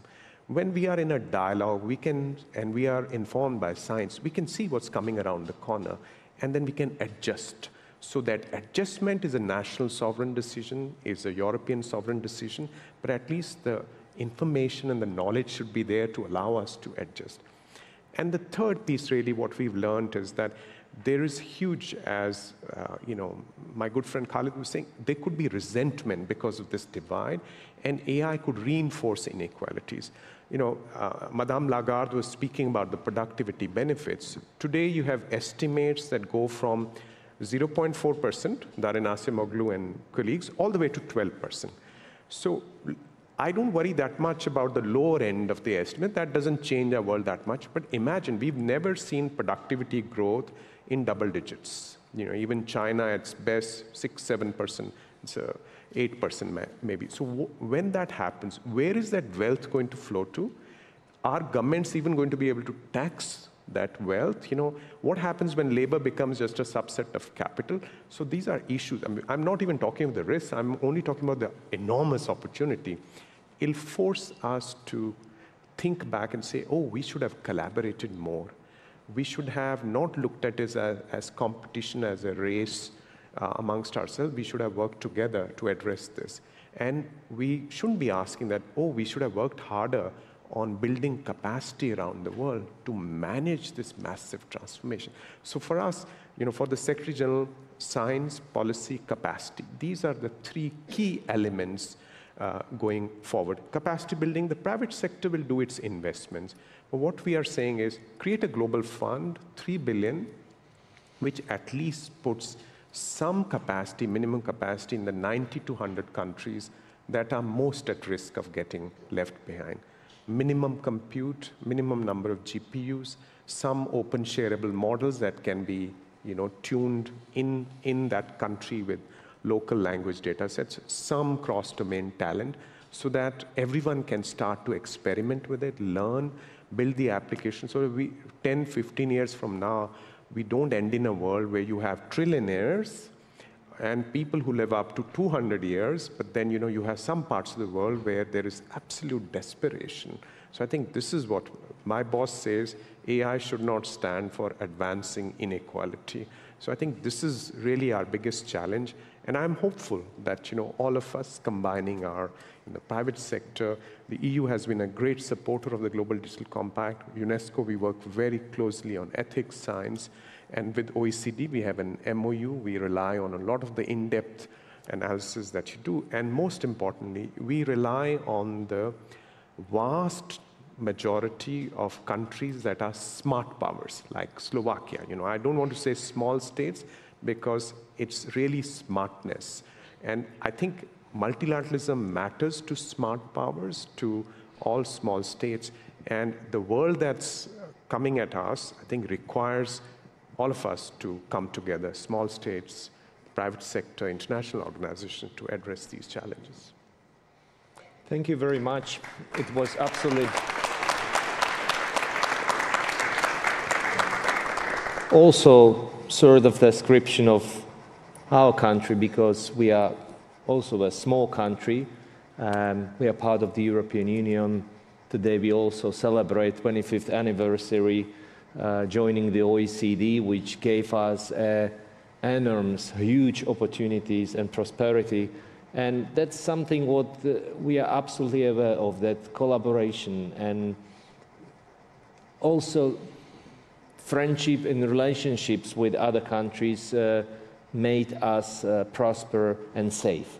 So this is why also we wanted to organize this forum, to bring you all together and discuss those topics, because as you mentioned, there are many, many countries around the world who are far behind, and without the support and the help of all others, they are not able to get at least the service what anybody else is able to get. So please, finally, comments. If you want to comment, the final words. Well, just 4 key words. Equilibrium. To reach the equilibrium between creativity, but we need frameworks. Second, consolidation among all stakeholders, ITU, OECD, UNESCO, New York, and establish and empower the nexus between the private sector, the society, and the policymakers. This will enable us as policymakers to increase the skills, and this will build a trust as well. Then it will lead to another keyword, the 4th one, to be able to implement. Yeah, perfect. Once again, thank you very much to join us here. And please follow me, and we will have the roundtable second, which will be more in details together with tech companies and some experts. And I hope that we will see each other soon, on not just in such a discussions, but on concrete steps we want to support and also implement here in Slovakia. And I hope many of my colleagues will do the same. Thank you very much. Very good. Thank you. Thank you. Thank you very much. We would like to thank our all panelists for an engaging, insightful, and frankly, essential discussion. And if this session proved anything, it is that a solution-focused narrative requires the courage to see the flaw not as an endpoint, but as a challenge to do something remarkable. We have opened essential topics and shared many ideas that are not only worth reflecting on, but demanding of coordinated action. We will now take a short break, giving you the necessary opportunity to recharge and connect before our next sessions. And after the break, we will continue with the panel exploring the crucial intersection of artificial intelligence and economic trends, specifically how they are shaping new opportunities, challenges, and the future of the economy. I look forward to welcoming you all in half an hour.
sme diskutovali a navrhli, že by sme chceli aj prispieť aj my k dialógu v oblasti vzdelávania a vtedy sme tak si dali svoju ambíciu, že by sme zorganizovali tohtoročné globálne vzdelávacie fórum, ktoré sa tento týždeň deje. Prišli experti z viacerých krajín, ktoré diskutujú na kľúčové témy, zmenách vo vzdelávaní. A tou kľúčovou témou postupne sa nám vyvinula práve téma umelej inteligencie. Pri mnohých debatách, ktoré sme spoločne mali, sme si uvedomili, že tá téma je tak vážna, že by sme mohli zorganizovať aj dokonca ministerský summit, ktorý dnes ráno zasadol. Prišli ministri a zástupcovia ministerstiev takmer zo 40 krajín z celého sveta. Nielen teda krajiny, ktoré sú členmi OECD, ale sú aj partnermi a ďalšie dôležité krajiny, ktoré v oblasti umelej inteligencie buď už niečo robia, alebo sa zaujímajú. Táto debata bola veľmi dôležitá. Ukázala, že bez spolupráce, diskusie, dialogu možno niekedy robíme tie isté veci, možno ich robíme inak a mohli by sme sa vzájomne počúvať a viacej, čím by sme sa mohli aj vyhnúť zbytočným chybám. Ale predovšetkým ukázala, že téma umelej inteligencie je veľmi vážna. Najviac zasiahnutým odvetvím sa môže ukázať, že je práve vzdelávanie. Vzdelávanie vždy bolo kľúčom k prosperite, k lepšej spoločnosti a dnes čelíme mnohým výzvam. Ja verím, že práve aj vďaka tej iniciatíve, aj tom leadershipe, ktorý OECD má, dokážeme prekonať aj túto jednu z nových víziev, ktorá mala obrovský vplyv na vzdelávanie, na učiteľov. My vieme, že na Slovensku tá schopnosť prijať umelú inteligenciu je pomerne rýchla v prípade tej najmladšej generácie mladých ľudí. 8 z 10 mladých ľudí používa technológie umelej inteligencie. Pri tej už starších ľuďoch je to postupne menšie a sme zvyknutí, že v školstve a vo vzdelávaní učitelia chcú mať všetko dokonale pripravené a preto napríklad na Slovensku je to zhruba len štvrtina učiteľov, čo dnes používa umelú inteligenciu alebo nástroje. A ten gap je obrovský. Obrovský v tom, aby sme vedeli viesť mladú generáciu detí k tomu, ako správne využívať tieto nástroje. Aby naozaj sa nám nestalo, že nesprávnym používaním sa narobí možno ešte viac zla a škody. Ďakujem aj za to, že ste prišli teraz aj na High Level Forum Summit, ktorý bol pod patronátom prezidenta Slovenskej republiky Petra Pellegriniho. Bola to významná účasť, kde sa zúčastnil okrem generálneho tajomníka OECD, pána Cormana, a aj zástupca generálneho tajomníka OSN, pán Amandip Gill. Zúčastnil sa aj nový generálny riaditeľ UNESCO, dokonca to bola jeho prvá návšteva na Slovensku, prvá zahraničná návšteva ako generálneho riaditeľa UNESCO. Zúčastnila sa aj podpredsednička komisie pani Roxana Minzatu. A takisto tu máme zástupcov aj z technologických spoločností, máme tu zástupcov z akademického sektora. V týchto dňoch sa totiž organizuje ešte jedna veľká konferencia na tému umelej inteligencii v Paríži, ktorú zorganizoval pán prezident Macron. A nachádzajú sa tam mnohé technologické spoločnosti dnes. A pokrýva celý aspekt oblasti, kde sa umelá inteligencia má implementovať okrem jednej oblasti, a to je vzdelávanie. Som veľmi rád, že sme dokázali stiahnuť sem do Bratislavy tých kľúčových ľudí, ktorí majú čo povedať o tom, aký vplyv umelá inteligencia má na vzdelávacie systémy. A ešte raz sa chcem poďakovať aj za tú našu osobnú spoluprácu. Chcem sa poďakovať osobitne aj pánovi Andreasovi Schleicherovi, šéfovi pre vzdelávanie, ktorý naozaj odvádza obrovskú robotu v rámci zmeny vzdelávacích systémov a podporu pre všetky členské krajiny. Ďakujem. Dámy a páni, ďakujem veľmi pekne. A teraz je priestor pre vaše otázky. Chcem vás poprosiť, aby to boli teda otázky k téme, ktoré naši speakery veľmi radi zodpovedia. Stačí sa prihlásiť, dostanete mikrofón a len sa predstavte, odkiaľ ste. Ďakujem. Dobrý deň, Peter Madrel, Slovenský rozhlas.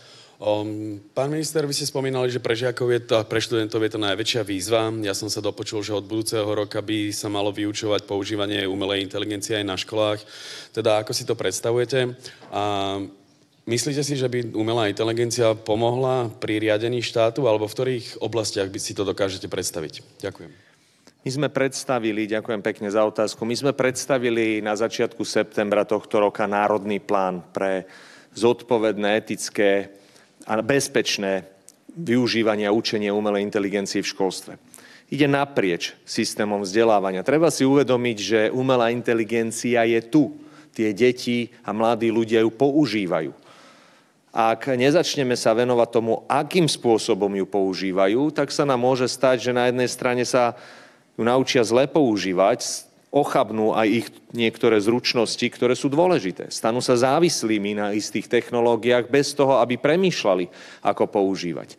Musíme hovoriť s mladými ľuďmi, že ak používajú rôzne četovacie služby a za chvíľku už budete mať možno humanoidov, že ide o technológiu, že nejde o človeka.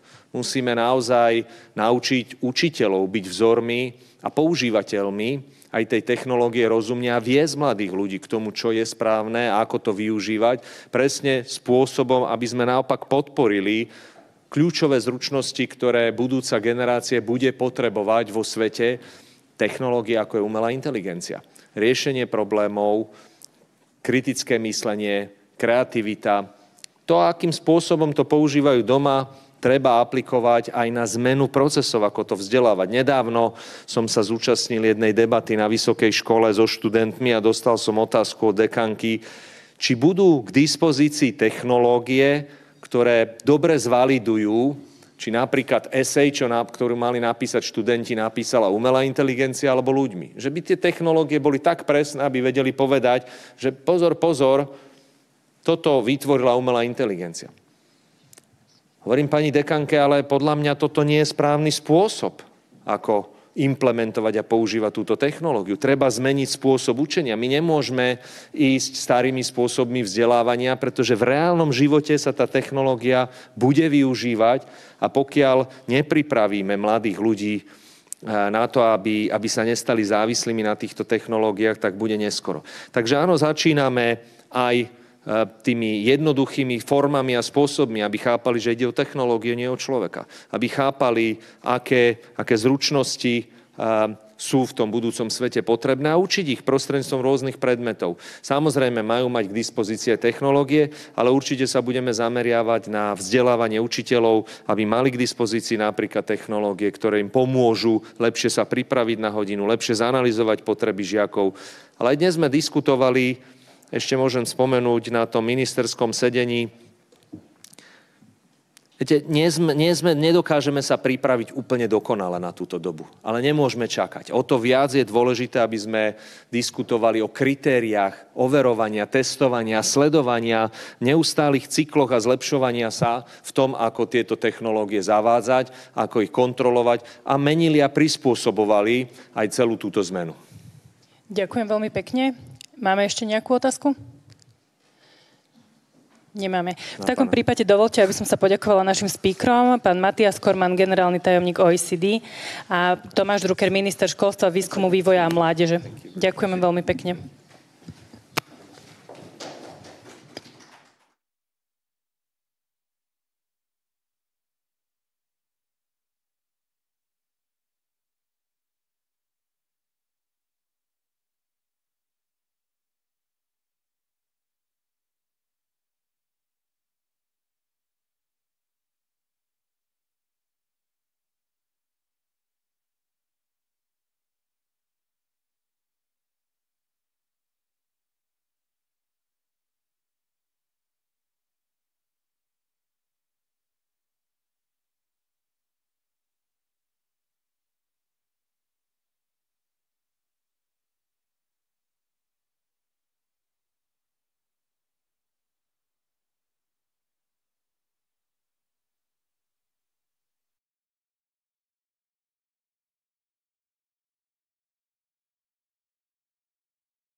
Back.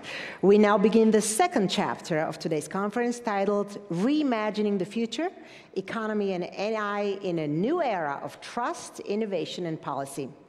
Artificial intelligence is not just evolving, it is rapidly and fundamentally transforming the global economy, reshaping industries, labor markets, and even our societal norms.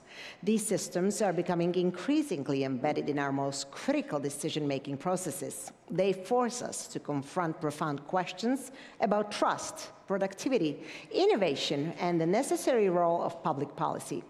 Today's session creates a unique, essential space. It brings together economists from central banks, technology experts, and legal professionals, a multidisciplinary dialogue that balances the optimism of innovation with the necessary caution of impact. Our objective is clear: to illuminate pathways toward a future where AI enhances trust, drives innovation, and supports inclusive global growth. I'm delighted to welcome our panelists, and I invite them to share their critical perspectives on how AI is shaping the economic landscape of tomorrow. We begin with connection between ethics and AI. Please welcome Cardinal Peter Turkson.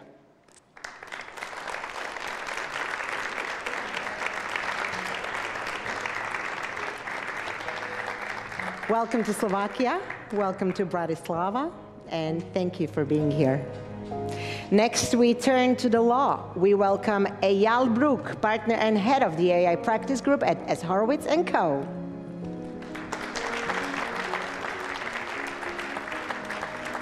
Welcome again to Slovakia. Great to have you here.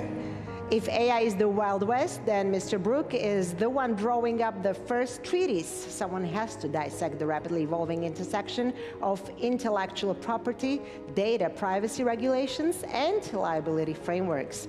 Our conversation continues with the perspective of global technology. Azar Coulibaly, General Manager and Associate General Counsel at Microsoft. Hello. Thank you for being here. He navigates the complex terrain for a company that is building the infrastructure of tomorrow, including cybersecurity, competition, and privacy. Our final panelist has the perspective of a cutting-edge AI builder, Tomáš Halgaš, founder and CEO of Sutro. Vítajte. Ďakujeme, nech sa páči. He's redefining product development and leading the creation of an AI platform designed for faster and more secure software development, all emphasizing maximum efficiency and speed. This distinguished panel will be chaired by Michal Horvath, Chief Economist, National Bank of Slovakia. Príjemný dobrý deň. His extensive policy experience and strong academic background makes him a nearly perfect chair. Gentlemen, the floor is yours. Right, thank you very much. It's an enormous pleasure and honor for me to sit here and have the opportunity to chair this panel today. Also, welcome from me to the panelists, and welcome to everybody watching this live here in the room or in front of the screen. So. We are here basically to discuss the transformative potential of AI, its upsides, obviously, in terms of productivity, innovation, and so on, but also to reflect a little bit on the risks and how we can address some of the fears that are currently linked to AI. I have to say, I had the privilege of having interesting conversations with the gentlemen here throughout the afternoon, and they have very interesting things to say. So I'm looking forward to our debate tonight. But before we get there, we have a video message from a lady whose name has been mentioned several times today already, Hanna Virkkunen, who is the Executive Vice President of the European Commission for Technological Sovereignty, Security and Democracy. Distinguished guests, ladies and gentlemen, it's a great pleasure to join you, even remotely, at this important BratislavAI Forum. Artificial intelligence is reshaping the global economy faster than any technology before it. Productivity, competitiveness, and innovation will increasingly depend on how effectively we harness AI. But the same forces that drive opportunity also bring disruption. Balancing optimism with caution is the essence of Europe's approach. On the optimistic side, AI holds immense promise for growth. It can boost our productivity in every sector, from energy to health, from manufacturing to public services. Our AI Continent Action Plan and AI Factories Network are already driving this transition, enabling startups, researchers, and SMEs to scale breakthrough innovations. The upcoming AI gigafactories will anchor Europe's compute capacity and scientific excellence. And through the Apply AI strategy, we connect suppliers and adopters to accelerate deployment across industries. But optimism must go hand in hand with responsibility. The EU is ensuring that growth remains human-centered, fair, and secure.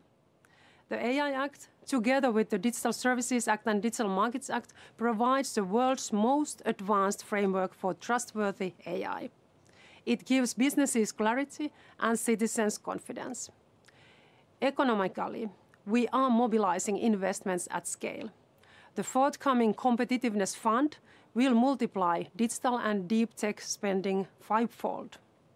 The Investment and Savings Union will channel a part of Europe's 33 trillion euro in private savings into innovation. And we are simplifying rules to let our companies grow faster with the Digital Simplification Package and a new European business wallet, which we presented last week. And most importantly, we are investing in people. Europe's AI Skills Academy will equip our workforce with the knowledge to use, shape, and govern AI, because human capital remains our greatest competitive advantage. The lesson is clear. AI will not replace people, but those who use AI effectively will outperform those who do not. Europe's mission is to ensure that this transformation strengthens our economy while protecting our values and our social model. This is how we turn technological disruption into strategic renewal, with confidence, with caution, and with purpose.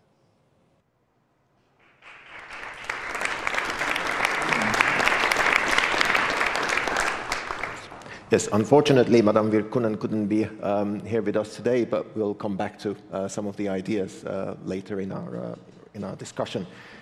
So let's get started with the potential upsides, productivity, creativity, innovation. And first I turn to Your Eminence, Cardinal Turkson, to my right here. I think I say the obvious thing when I say that the Church has been around for some time, and as an institution it has witnessed several things in our history: the invention of the printing press, the steam engine, railways, electricity, computers. So where do you place, where would the Vatican place the emergence of AI? How do you see AI in this long historical context? Is this a game changer? In the previous speech by Madame Lagarde, there was mentioned that it can be 10 times bigger than the Industrial Revolution, happening 10 times faster. Are you sort of observing this with dread, or are you, embracing what we observe? Okay, thank you. And in the first place, thanks to Mr. President and your staff for organizing and putting this together, and inviting all of us to participate and to share thoughts and ideas about this phenomenon at this meeting. Indeed, so the list you mentioned, steam engine, electricity, all of these are inventions of the human person, okay? And the video we just saw referred to this in a note of optimism. That has also been, in a way, the stand of the Church at a certain point. Last year, in January, when Pope Francis shared his first observations on AI, he referred to that as optimistic. And his sense of optimism, however, was based on the fact that he found in the Bible a passage which says that God's Spirit bestows intelligence, understanding, and skills on the human person to do anything that he wants to do. So based on that, I thought he figured that if this is an expression of God's Spirit, then the outcome must be good. But if the outcome must be good, the outcome is good to the extent that it's the work of human hands. The steam engine, the printing press, and all of these are inventions of the human mind. And as such, they share the nature of the human person. An Australian digital scientist presenting AI and digital technology says that human beings created AI in their image, which just means that just as the human person is full of optimism, so does he also have within himself challenges about failures and whatever. The dialogue we had between the child and the old man at the beginning of this said at one point that they don't trust human beings because they fail, they change their minds and all of that. That's a human person. That was expressed by the child. So the instruments, the elements you mentioned, I'd say, are instruments of the human person. And every instrument has the character of enabling human beings who, on account of their physical limitation, cannot do something, to be able to do it. That is what the crane is about. If you go to the harbor and you see the crane lift all the containers, they're lifting loads that human beings with their natural strength cannot do. So every invention of a tool, of any type of instrument, enables us to do something that with our human, physical limitations, we cannot do. So in itself, it's very positive. It's very positive, enabling us to do something that we cannot do. It's up to us to recognize that it's always a tool of our hands. It's up to us to recognize that, the question again that was asked. The human person must never give up the idea of having been the creator of these tools. And having been the creator of these tools, he must not then cede position, making the tool dominate him and making the tool tell it what to do. That's a position that the human person may never accept. So the human person must always be at the center of all of this development. That means that this development must respect the dignity of the human person, its freedom, its sense of responsibility, and its character as a relational being. All of this must be respected by the tool. And it's up to us then to ensure that the tools respect the dignity, the character of the human person. That's our challenge. Not the thing of AI, it is we who have to deal with these basic challenges of the tool. Fantastic. Thank you very much.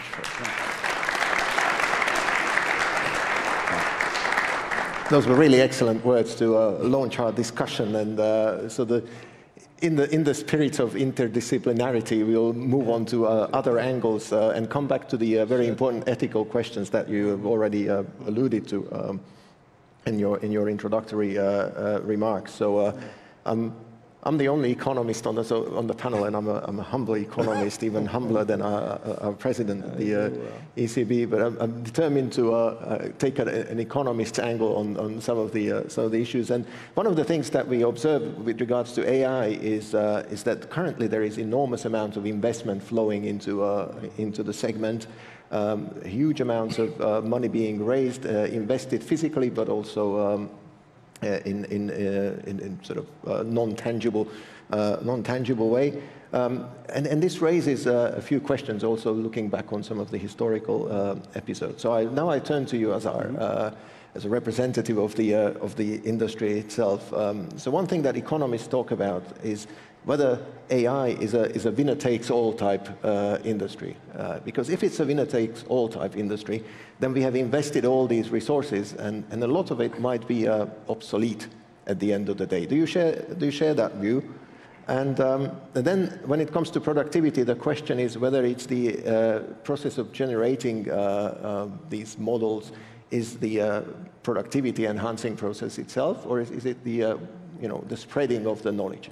So there I would like to ask what Microsoft does in that area. So two probably big questions, but I'm confident you can handle them. Yes, great questions. And first of all, I'd like to echo the thanks to Mr. President for the invitation. It is an honor and privilege to be here. So no, first, in short, I would say it is not a winner-take-all technology. And I think there's three main reasons for that. I think first and foremost, what we're seeing already today is that our customers, which are governments, nonprofits, small businesses, and large businesses, really value vendor diversity. There's a bunch of different parts of this technology that are very particular to what they need, and I think just on our own, we see almost 2,000 models on Azure today, and they're being used by our customers, and it's not just a couple of models, it's many different ones that can really address those things. I think secondly, a main reason is that the technology stack that underlies AI technology is very, very diverse. And I think at each of those layers of the supply chain, we see different competitors competing, and I think that's only going to continue to grow as we move forward. And so I think that there is no truly vertical integration. It's all interdependent, and so I don't think of there being one winner. In many cases, at each layer of the stack, there are multiple winners. Then if you look at the entire stack, there's even more to go there. And then finally, I think it's really important to note is the robustness of open source in this technology. I think what we're seeing, I mentioned we have almost 2,000 models on Azure, and very, very many of those are open source. And I think what we've seen from open source models is that they can compete in many ways, especially when it comes to particular needs that people have. And so I think the open source community will continue to build, and I think there will continue to be a great deal of diversity at the model level there as well. So I think on that point, I think we should be less concerned about is this a winner-take-all technology, and more concerned about how do we ensure that we all are winners. And I think that's where we get to your second part of the question, which is what are we doing to ensure that? And I think the term we tend to use, and economists tend to use as well, is the concept of AI diffusion or adoption. And really what that means is that what we see in general purpose technologies, such as electricity, which I think you mentioned earlier, is that the real winners are not the societies that invent the technology to begin with, but those that actually manage to diffuse it throughout their society, throughout their economies very broadly. And we think that's where the winners come, right? And that hopefully can mean that every society that is able to do this can truly be a winner here in Europe, and obviously here in Slovakia, but really around the world, in the global south and the global north. And so what we are doing at Microsoft is really trying to do our part A on the technology part, which is to ensure that we're building technology that really meets safety principles, that meets openness and access principles, but also ensuring that there's enough skilling in the world, enough people able to adopt that technology and not just do so in high-tech firms or large companies or even governments, but really throughout the society. And so we've now made a commitment. We're spending, I think, $4 billion to ensure that we're going to skill up to 20 million people around the world, which again is really addressing that adoption and diffusion issue, which we think is really where we should be making our focus here, is assuring that we have the technology, of course, that it is responsible and safe, but more importantly, that it's really being used throughout the society so that it can solve problems and really increase the GDP of the world. Fantastic. Thank you very much. It's great to hear that no matter what happens, we will be able to use to some extent the infrastructure that has been being built over the last well, couple of years maybe at a dramatic pace. So now I turn to Tomáš, our young entrepreneur from Slovakia, who has founded actually 2 tech startups, sold one of them, currently developing his other project. So what is the, where do you see the potential of AI in your current operations, current projects? In what sense does it make a difference? Right, so I'm now in the space of AI-generated code, and the grand opportunity here is creating a world where software is no longer a problem. Like imagine you can think of any software and you could have it in minutes right in front of you. Imagine the potential of that to revolutionize like digitization of services, of healthcare, how big companies operate. There's a lot of potential in that. However, the problem with AI-generated code is that it's often, you often cannot, it cannot give you any guarantees. So very often it generates code which is not secure, or there's a real risk it will mess up your data. And therefore, there's a lot of space now in the industry for companies like Humble Sutra, where we are developing tools to generate software which can actually give you security guarantees, functionality guarantees, compliance guarantees within your company. But the other space where I have a lot of interest, where my previous company was, we did a social network. I was previously at Facebook, and I thought I could do it better. And so there, the opportunities are immense. This is the first time in history where you can have bots making conversations with thousands of people at the same time. You can test out various narratives, various ways of communicating something, various ways to get across an emotion to millions, billions of people at the same time in a very personalized manner. That is an extremely powerful technology. The biggest challenge there, of course, is to use this technology and this power for good, to bring people together, as Roxana was saying, to build trust in society, rather than all sorts of power tactics of polarizing the society, spreading hate and fear for political gains. And so that will probably be the biggest challenge now. Thank you. It's great to see. It's fantastic to see how you talk about your business so enthusiastically. You're coming out of Slovakia, but the fact of the matter is that you operate out of places none of which are in the EU.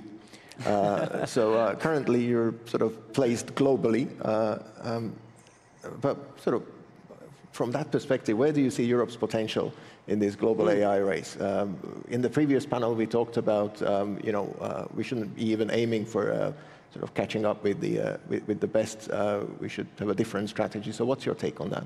I mean, we have an office in London, which used to be EU, sadly no longer.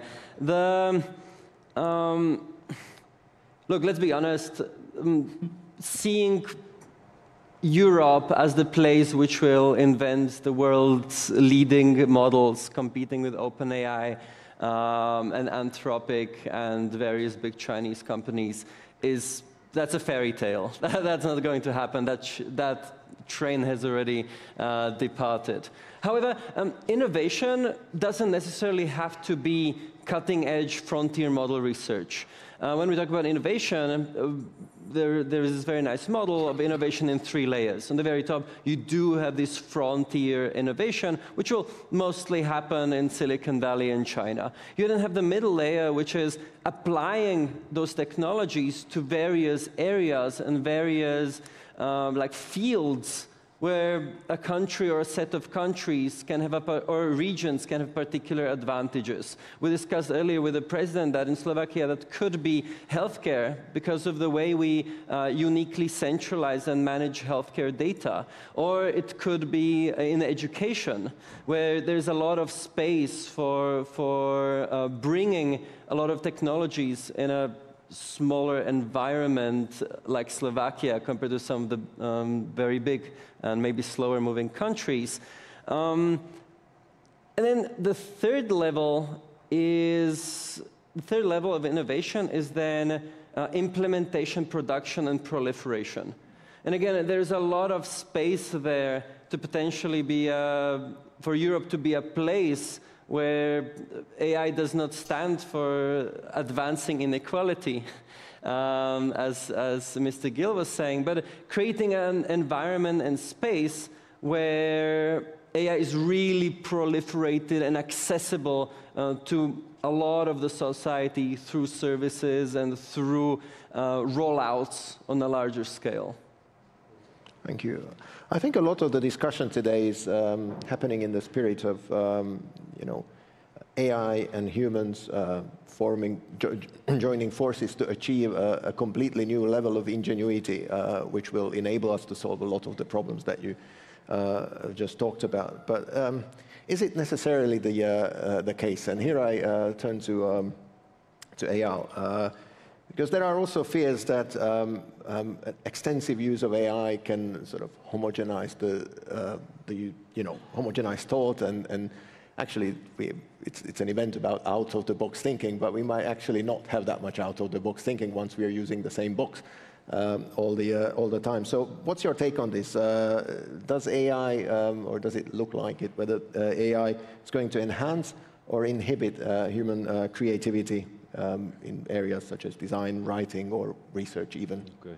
First, thanks very much for the invitation. It's a great pleasure and honor to be in this respectable and very important event. I think this is one of the most profound questions about our creative future, and the answer is not simple or binary based. It depends really on how we actually choose to design our relationship with AI. So on the one hand, there's compelling evidence that AI can enhance creativity, Basically, it can provide you with thousands of possibilities, which would be humanly very difficult to actually generate.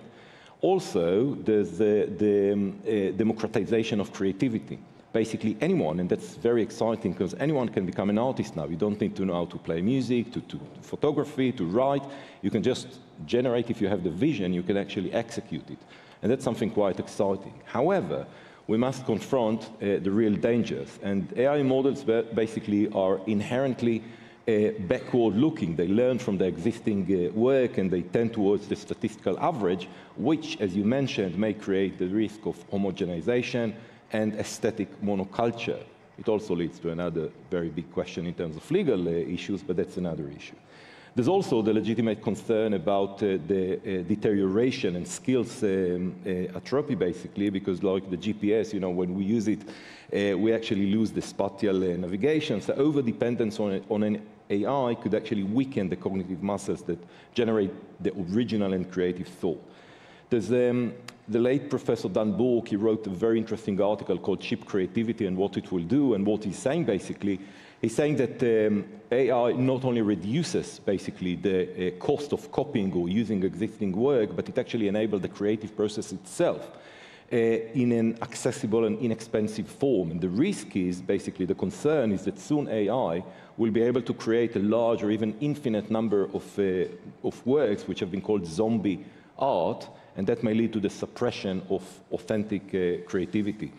So I think that the key is intentional design, basically. AI should be positioned as a collaborator, not replacement. AI will suggest, and the person, the human, basically will decide. And if we're speaking about education here, I think that education must ensure that people and students basically can learn without AI before actually they can create with AI. I'm a former musician. When I used to play, you know, the piano or the violin or whatever, I used to practice sometimes 5-7 hours a day, and that really developed different skills than generating just create something music, and we should not neglect it.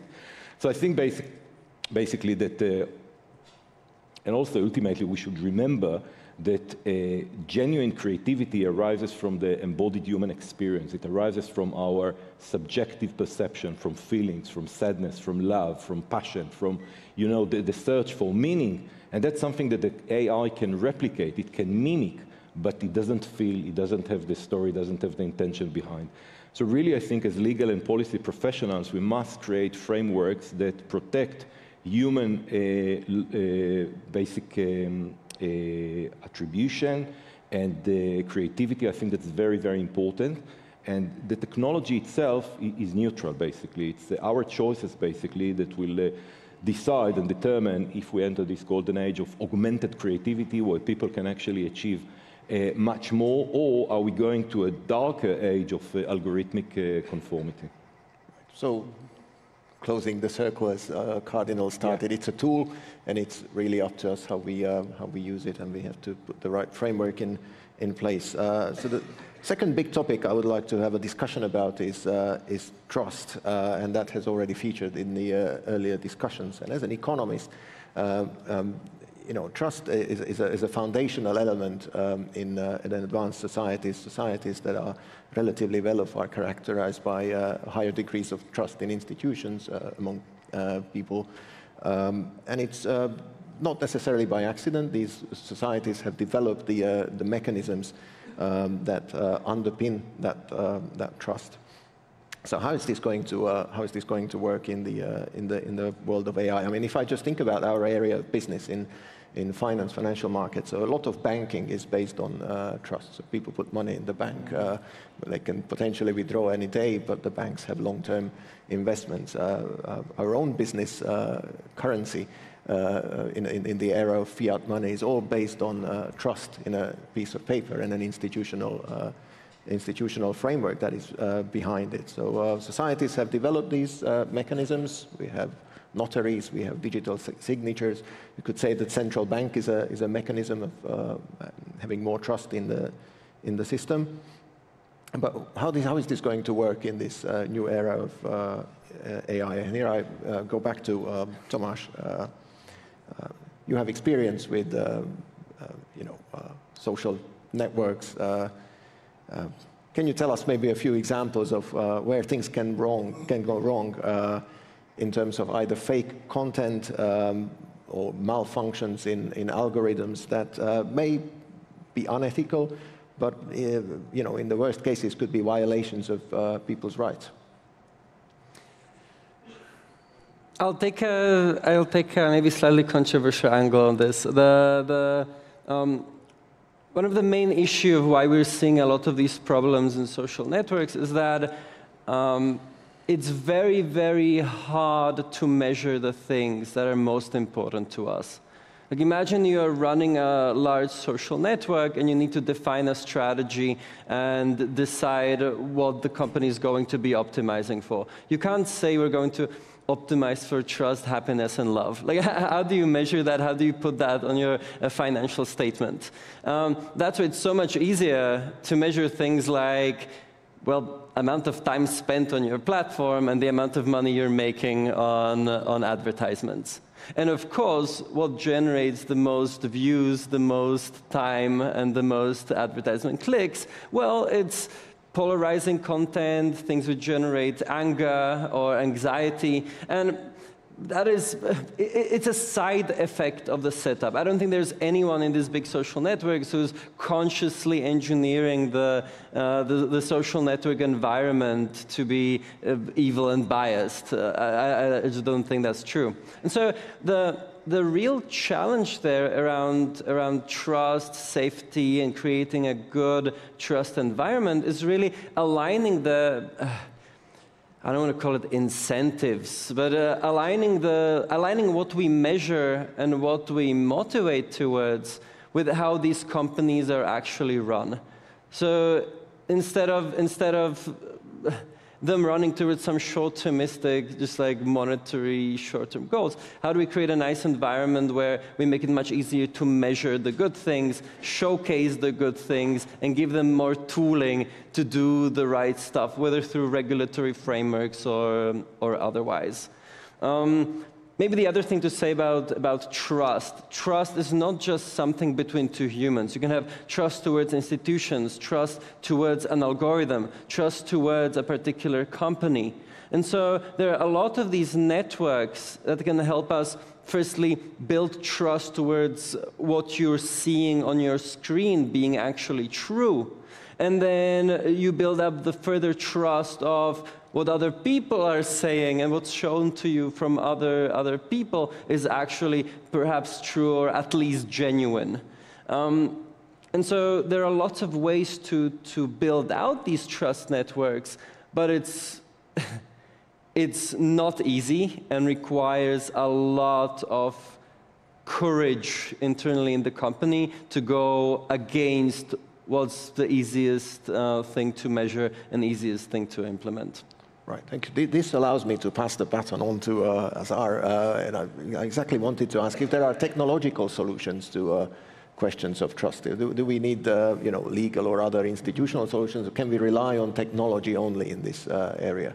Well, I think, first of all, so our business runs on trust, because ultimately we build tools, as you were mentioning before, and we need our customers to know that these tools are trustworthy. And so ultimately, if they cannot believe that, they will not acquire those tools. And I think the two key components to ensuring that trust, I think the first is transparency, and the second is technical control and actual truth behind it from a technical perspective. And so I think, first of all, what we have done at Microsoft and what we've encouraged others to do is be very transparent about responsible standards that we set and the processes that we go through when we are building our own tools. And we're building tools that can be used directly by our users. Think of things like our Copilot. So we actually explain exactly what went into our secure by design standard and how we built the tool itself so that you can see from a transparent perspective, how is this tool built and how can I know that I can trust it? But I think it's also very important when we're speaking of these technical controls that we also are tool builders for tool builders. Right? We expect that many of our users are building their own products on top of our tools or using our tools to build entirely new tooling. And so what we also have done is to say, look, it's not only that we are providing you with transparency on how we are operating and how we are ensuring that AI is done in a secure manner, but also providing the ability for our customers when they're building tools to have the secure by design tooling. And this is where the technical aspects come in, because many of our customers have asked, and what we're providing them with is with the ability to ensure that they're building content filters or prompt filters or things of that nature into the very things that they design. So I think it is both. I think you need to have that transparency regarding what you're doing, but that ultimately you will need some technical controls, both in what you build, but also in what you allow others to build, and make sure that that's available so that, again, everyone can trust this. And not to be a broken record, but I think it's very important, because without trust, we will not have the very diffusion that I think we all agree on is necessary for this to become societally impactful. Because if people can't trust the tools that they're using, they can't trust the outputs that it generates, then they will never use it at the levels and scale that's needed for this to truly be impactful. Right. In spite of there being technological solutions, we have over the recent times witnessed the proliferation of fake content, deep fake videos. Most of the time they're intended for fun. There used to be an AI Jesus channel, a fake Jesus discussing things. But there are other, obviously, politicians are often targets of deepfake videos. But I mean, I can very well imagine, including in the financial sector, a much more malign use of such videos, which poses certain dangers. There are also fake documents now easily produced using AI. So AI, with your legal background, what do you think are the implications of these for consumer confidence, for the functioning of markets, and your legal take on this side of AI? Yeah.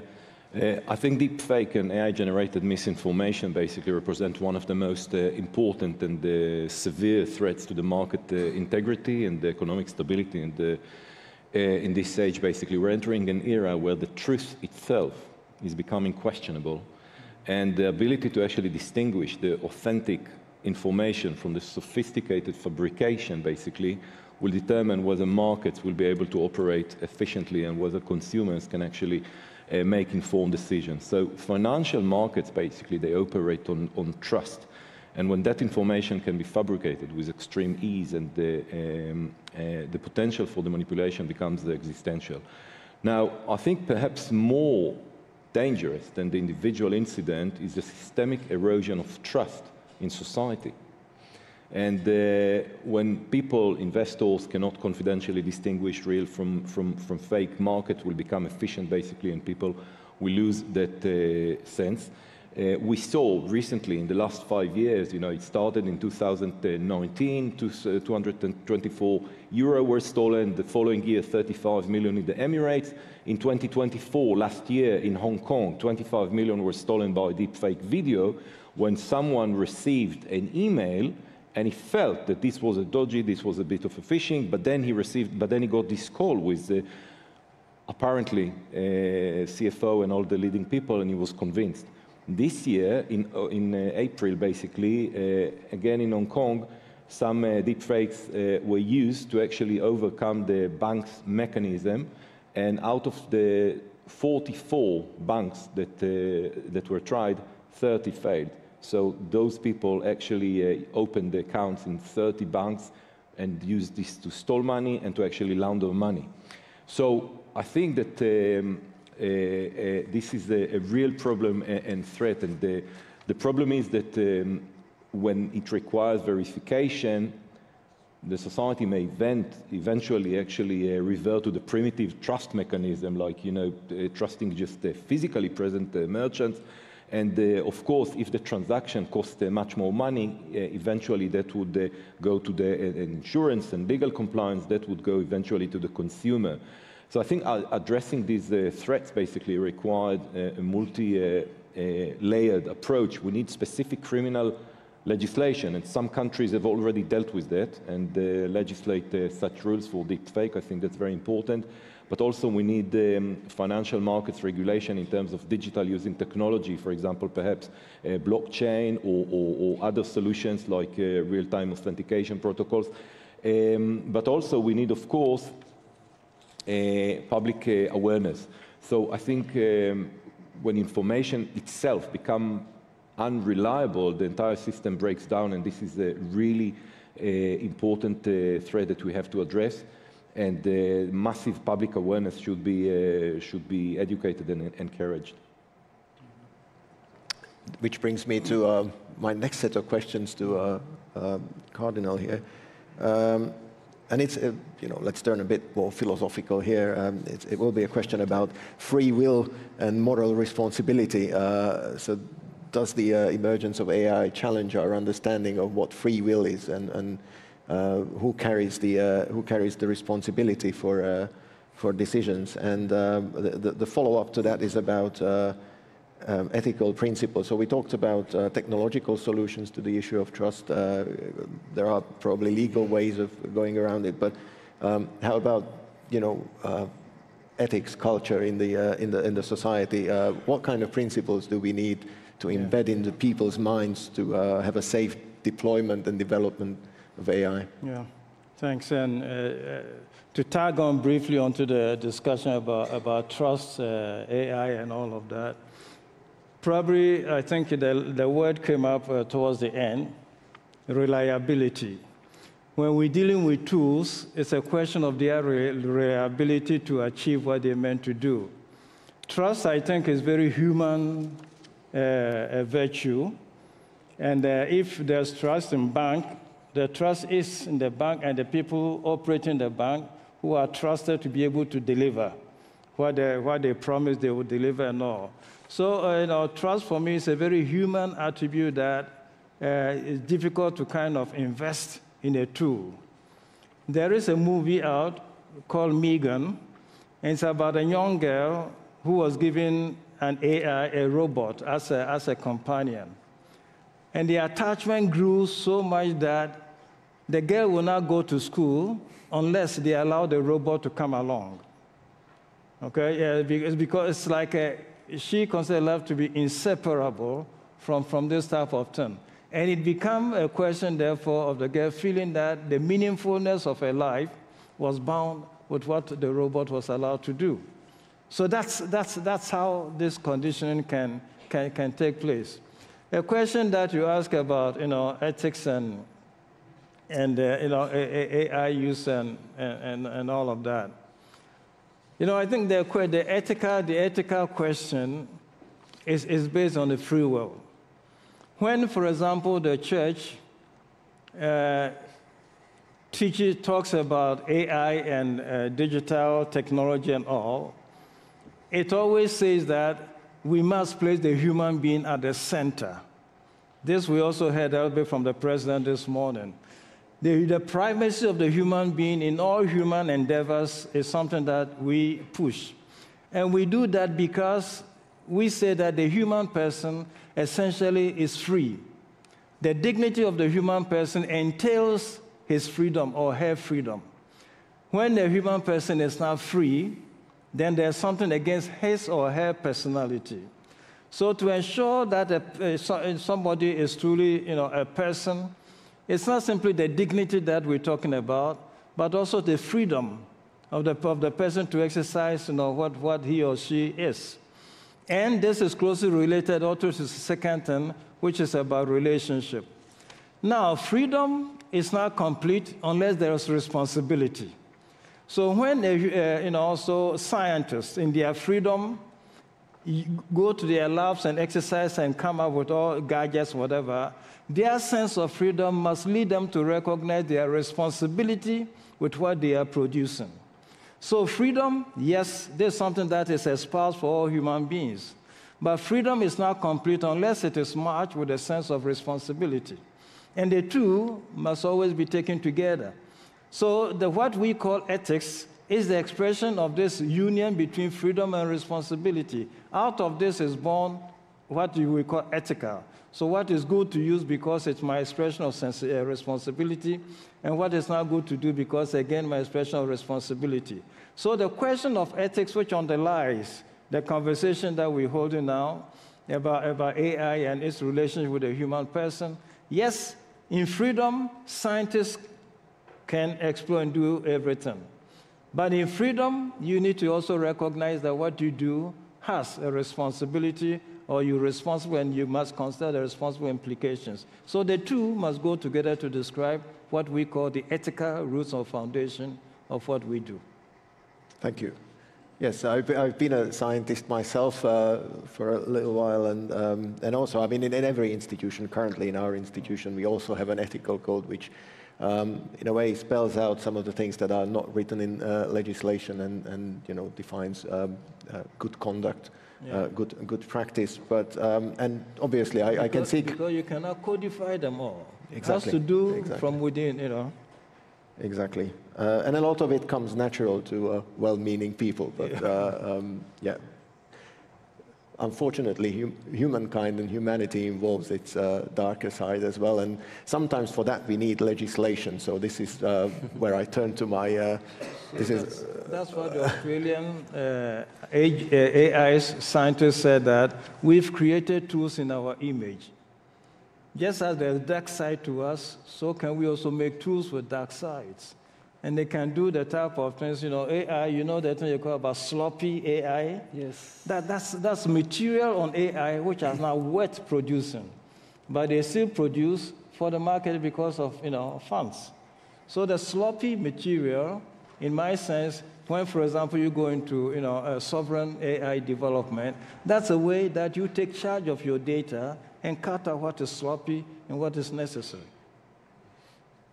Yes, in his previous intervention, Eyal here talked about the possible need to rethink our penal codes, for example, in response to the use of deepfakes and you know, types of fake documentation. I would pose a question this time slightly differently. If we need sort of a broader rethink of our legal framework, even internationally or globally, in response to the rise of AI, and what, you know, the steps that you would suggest to start with at this stage of development?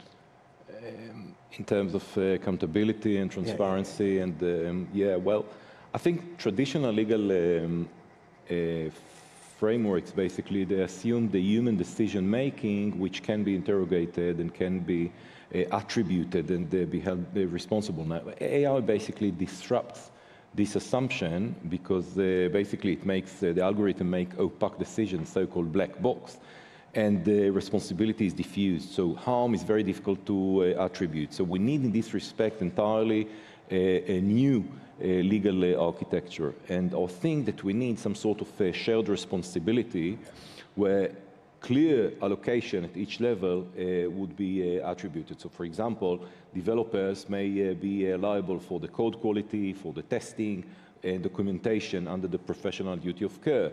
For example, deployers would bear strict liability and deployment decisions, and then data providers should warrant accuracy and lawfulness, and end users will be held liable for unreasonable decisions, for example. I also think that, like in the EU, basically, the risk-based approach is quite right, basically, and the AI system needs graduated regulation proportional to the harm. So in that respect, minimal risk system may require basic disclosure, because you don't want to do it something, as we spoke before, about something too harsh and lose the race. And limited risk, basically, will need transparency. And high risk may require explainability, mandatory human oversight and bias testing, and regular audits and incident reporting. Because individuals affected by AI, and AI decisions should have the right to a meaningful explanation, basically. You can't say, you know, the algorithm decided.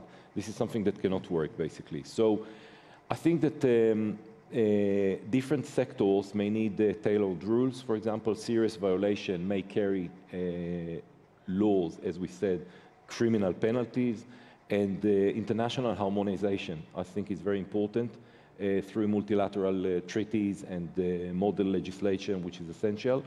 And also frameworks must be adapted through regulatory sandboxes. That's something very important that was done recently in Israel to a great success. I think it's very important in a sort of supporting environment, and that's good also for the government, for the regulator, and also for the private practice. So that's something which is advisable. And the AI basically system, they shape the fundamental aspects of our life. So we need laws to actually presume transparency and distribute liability, basically, because transparency and accountability are prerequisites basically for legitimate and responsible AI, which is very important.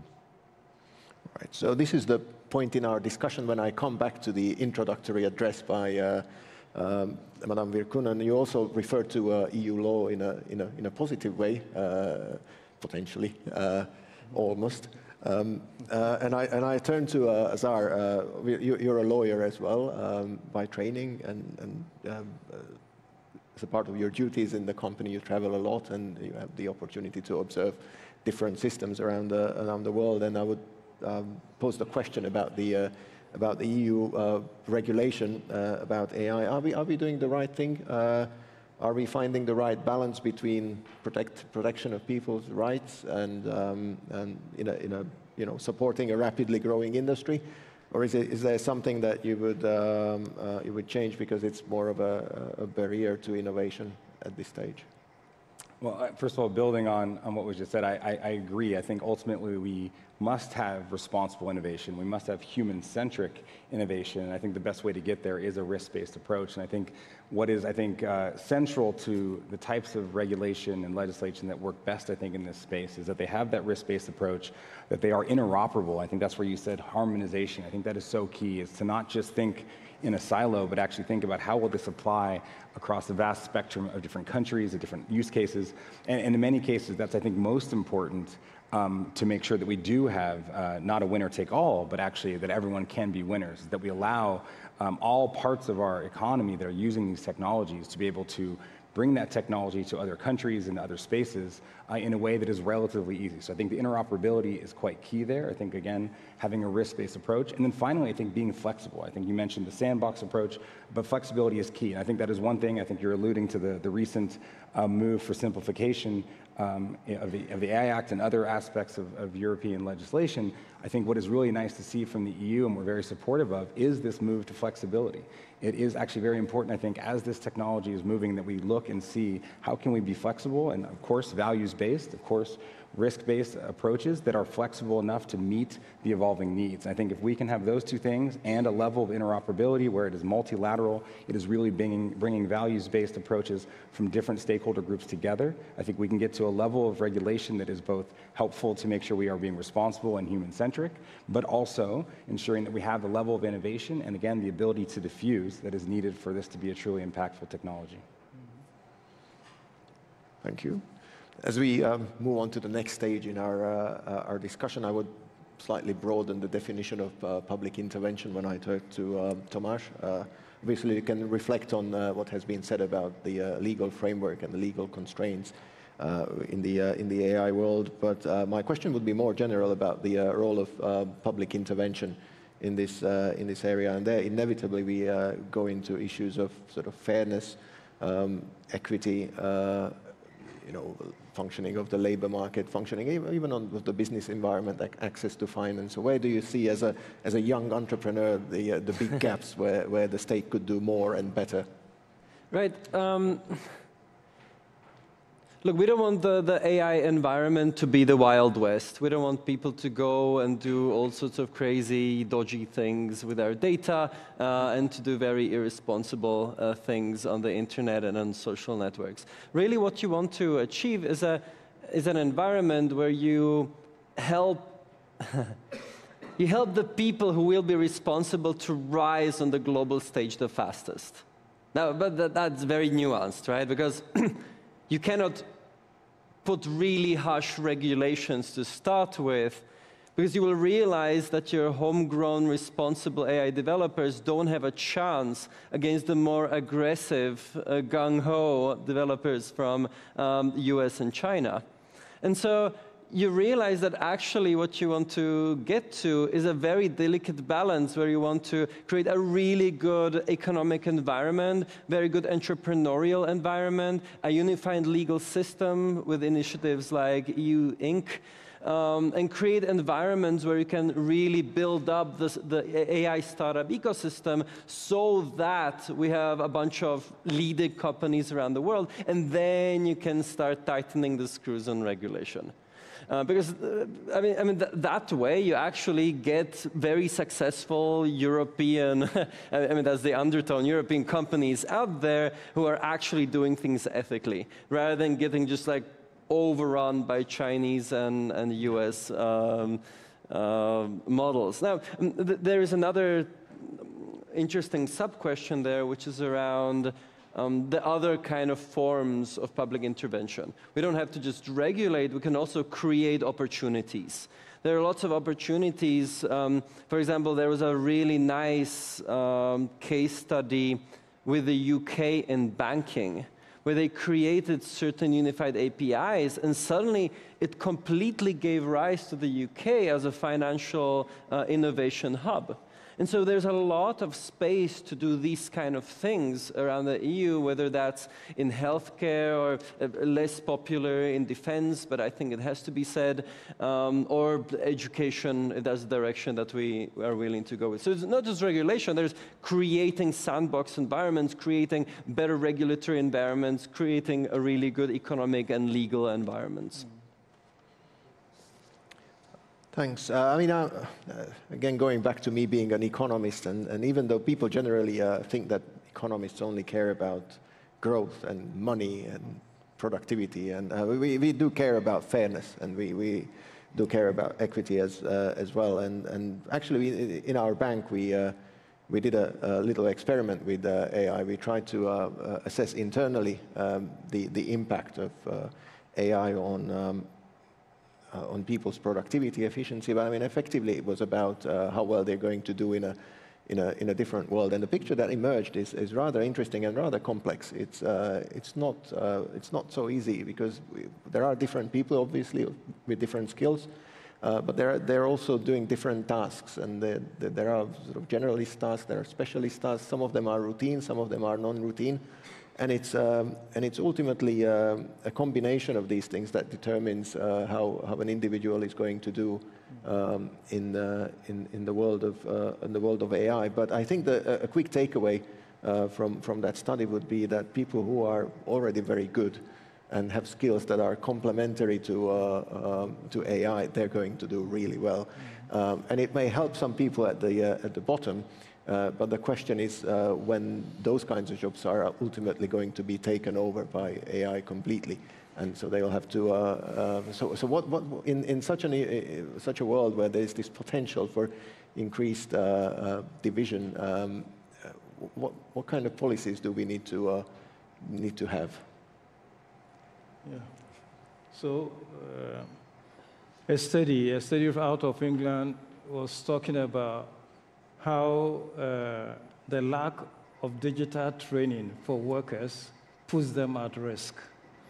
And there's an invitation there to do extra supplementary training for workers, get them aligned with the digital industry to be able to maintain their jobs. So traditional workforce preparation is not being able to withstand or stand against the current world market, labor market dominated by AI. People need to be AI literate to be able to keep jobs, and that's stuff coming out of Britain.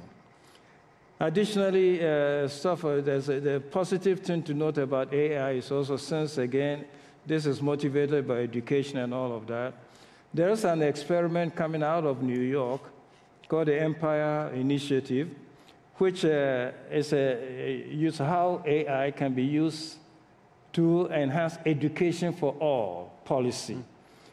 Okay, and the education for all policy is the use of AI to be able to distinguish between students with different competence, those slow learners and fast learners, those with eye vision impairment, hearing impairment, so to discern the different status of the different students to be able to deal with them in their education practice. It's an experiment that's going on. And they make this available 24 hours, 7 days a week, okay, to help with the education of students. So AI positively then can be used as a way to facilitate education for all type of programs without leaving anybody outside. At one point, if it was said that the SDGs was for dignity without limits, AI in that sense can promote education for all without limits. And that's a big advantage that we can look up to. Go ahead. Just to say in balance, I mean, yeah, there's this framing, and a lot of people are scared that AI will take very large swathes of jobs. In the US, there was some statistic that 60% of the population is worried that AI could take their job. That actually, modern projections suggest that it will be more like 6 to 7%.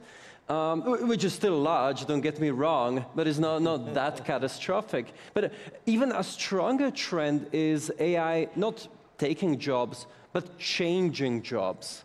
So the same way as we started expecting literally everyone to know how to use a telephone or to use the internet, the same expectation will be with AI. We will just expect people doing most jobs to be very good with AI and to be able to use it for various purposes. The third interesting effect, though, in this space is the effect of AI creating new jobs. So first of all, there's a lot of jobs around AI engineers, AI integrations. There's also creating these legal frameworks around AI and kind of integrating AI legally into various processes and environments. But also, ultimately, AI is a massive increaser of efficiency and productivity, which should create more general wealth, which should give us more time to spend on fun things. Excellent. These are actually the final words of our panel discussion. At this stage, we have to conclude. And I'm really grateful, gentlemen, for this interdisciplinary discussion on AI. We've taken different perspectives and hopefully gave something valuable for the audience tonight to think about. So thank you again for being here, for your thoughts, and thanks to the audience as well tonight. Thank you again. Thank you so much for coming to Bratislava, to Slovakia, and thank you so much for your contribution to this summit. All the best to you. Enjoy the rest of the day. Thank you. Hope to see you soon again.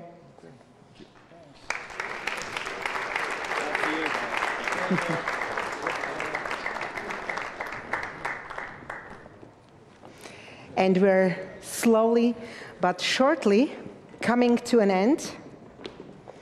And I think even artificial intelligence, the engine of today's event, needs a moment of silence by now. Suppose there is one singular, non-negotiable takeaway from this powerful summit.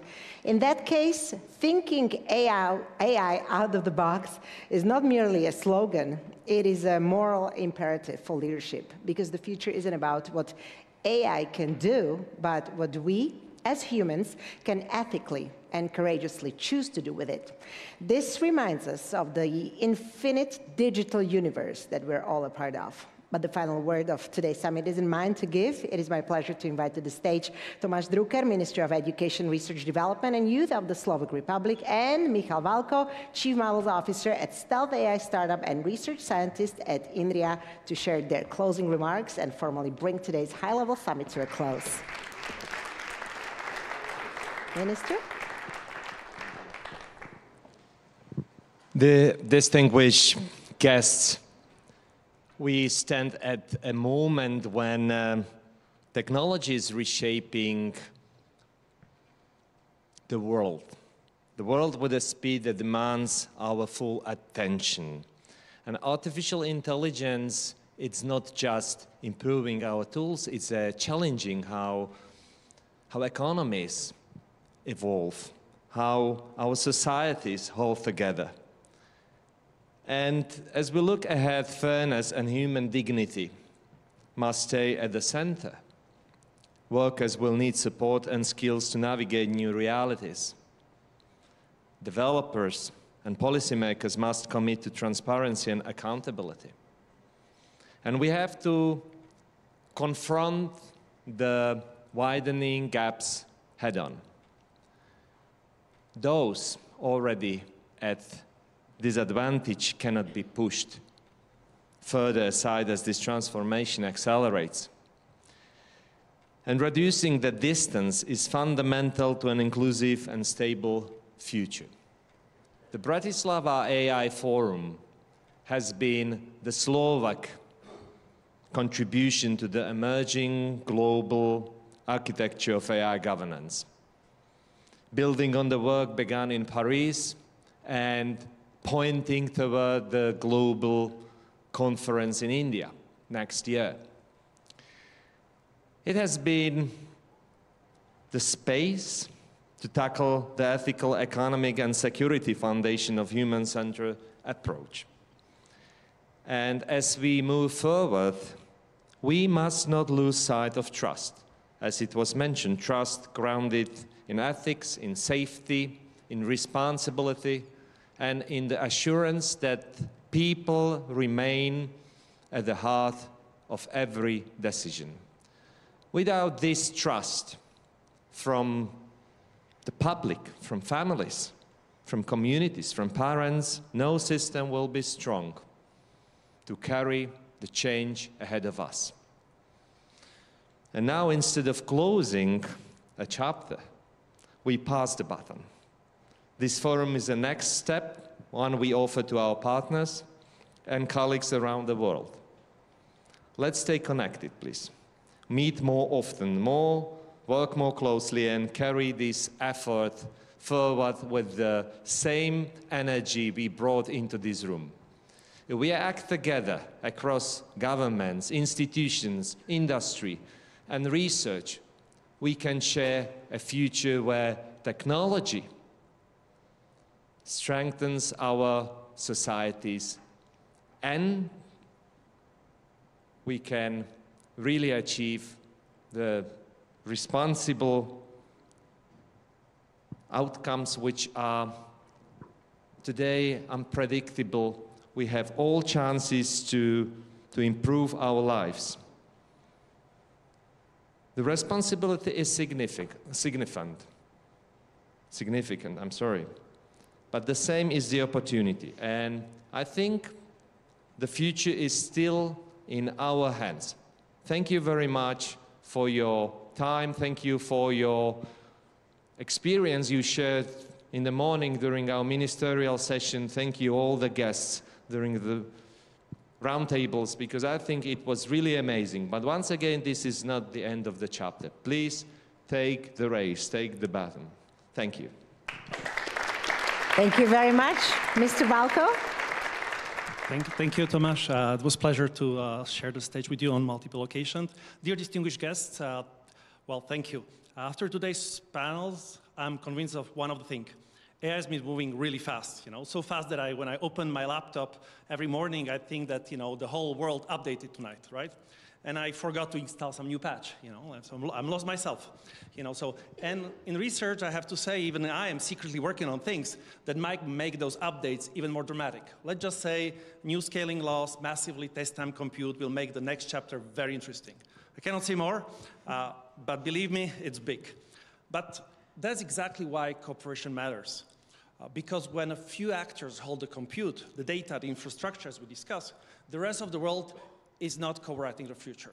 They're simply the spectators. And I don't think any of you came here to Bratislava to be spectators. The point that I want to emphasize is that Europe has unique opportunity. As I answered to our president over the lunch, we can, in this region, can take the best of the worlds. From China, we can learn from power of execution under the limited resources, building big things quickly, efficiently, and creatively.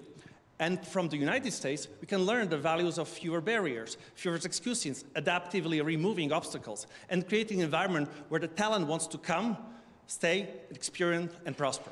And so in Central Europe, can combine these things, these strengths and discipline, openness, speed, and freedom. It will not just be part of the AI way. We will really help to steer it. So now let me turn to something that came up repeatedly today, because here you're really actors in decisors' policy, right? You're declaring the policy. You have the power that you, the leaders of international or perhaps intergalactic institutions, have, because the talent and ambition is completely useless if policy makes deployment impossible or even unsafe, right? So this is not really just about individual thinking machines, but about collectives, large systems, humans and data, algorithms that can work together.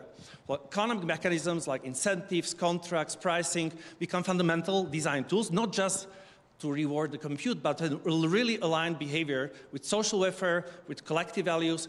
And so from policy and governance standpoint, we need to think about how to create these markets for AI, not just AI companies. It means we can design mechanisms that really internalize those externalities, right? So manage information asymmetries that exist now and protect local knowledge and diversity. So what does it mean practically, all these big words, right? So what the policy levers actually need to be done. So first, we need to think of perspective all the stakeholders that are affected by AI. So users first. We want systems that are secure, reliable, sustainable. They don't want to wander together if AI is hallucinating, overheating, planning to charge them for premier subscription they didn't ask for. Companies, right? We need to run them. They need deployment that is fast but also safe, because slow deployment kills innovation. And we know that very well, you know. And so unsafe deployment kills trust. And so these governments meant to create policies that make it attractive to anyone to cooperate. And finally, industry, academia, small countries, startups, and finally governments here, you know, there are a lot of governments represented here, themselves might have to secure this competitiveness. If regulation only slows down things and doesn't help it, we lose the regulation throttle. You know, we also lose in the competitiveness. So the real job of policymakers, my humble opinion, because I'm not one of them, is to strike this right balance that lets us move fast, move safely, but not over one another. So this work is ahead of us, bringing everyone to the same table, balancing innovation, safety, keeping AI accessible, even if it becomes more powerful, making sure that small countries, or powerful countries, as I heard, smart countries, you know, researchers, even without 100,000 of GPUs, still have real seat in shaping the future. So nothing of the future of AI is predetermined. We're not just passengers, you know, in a self-driving bus with no brakes.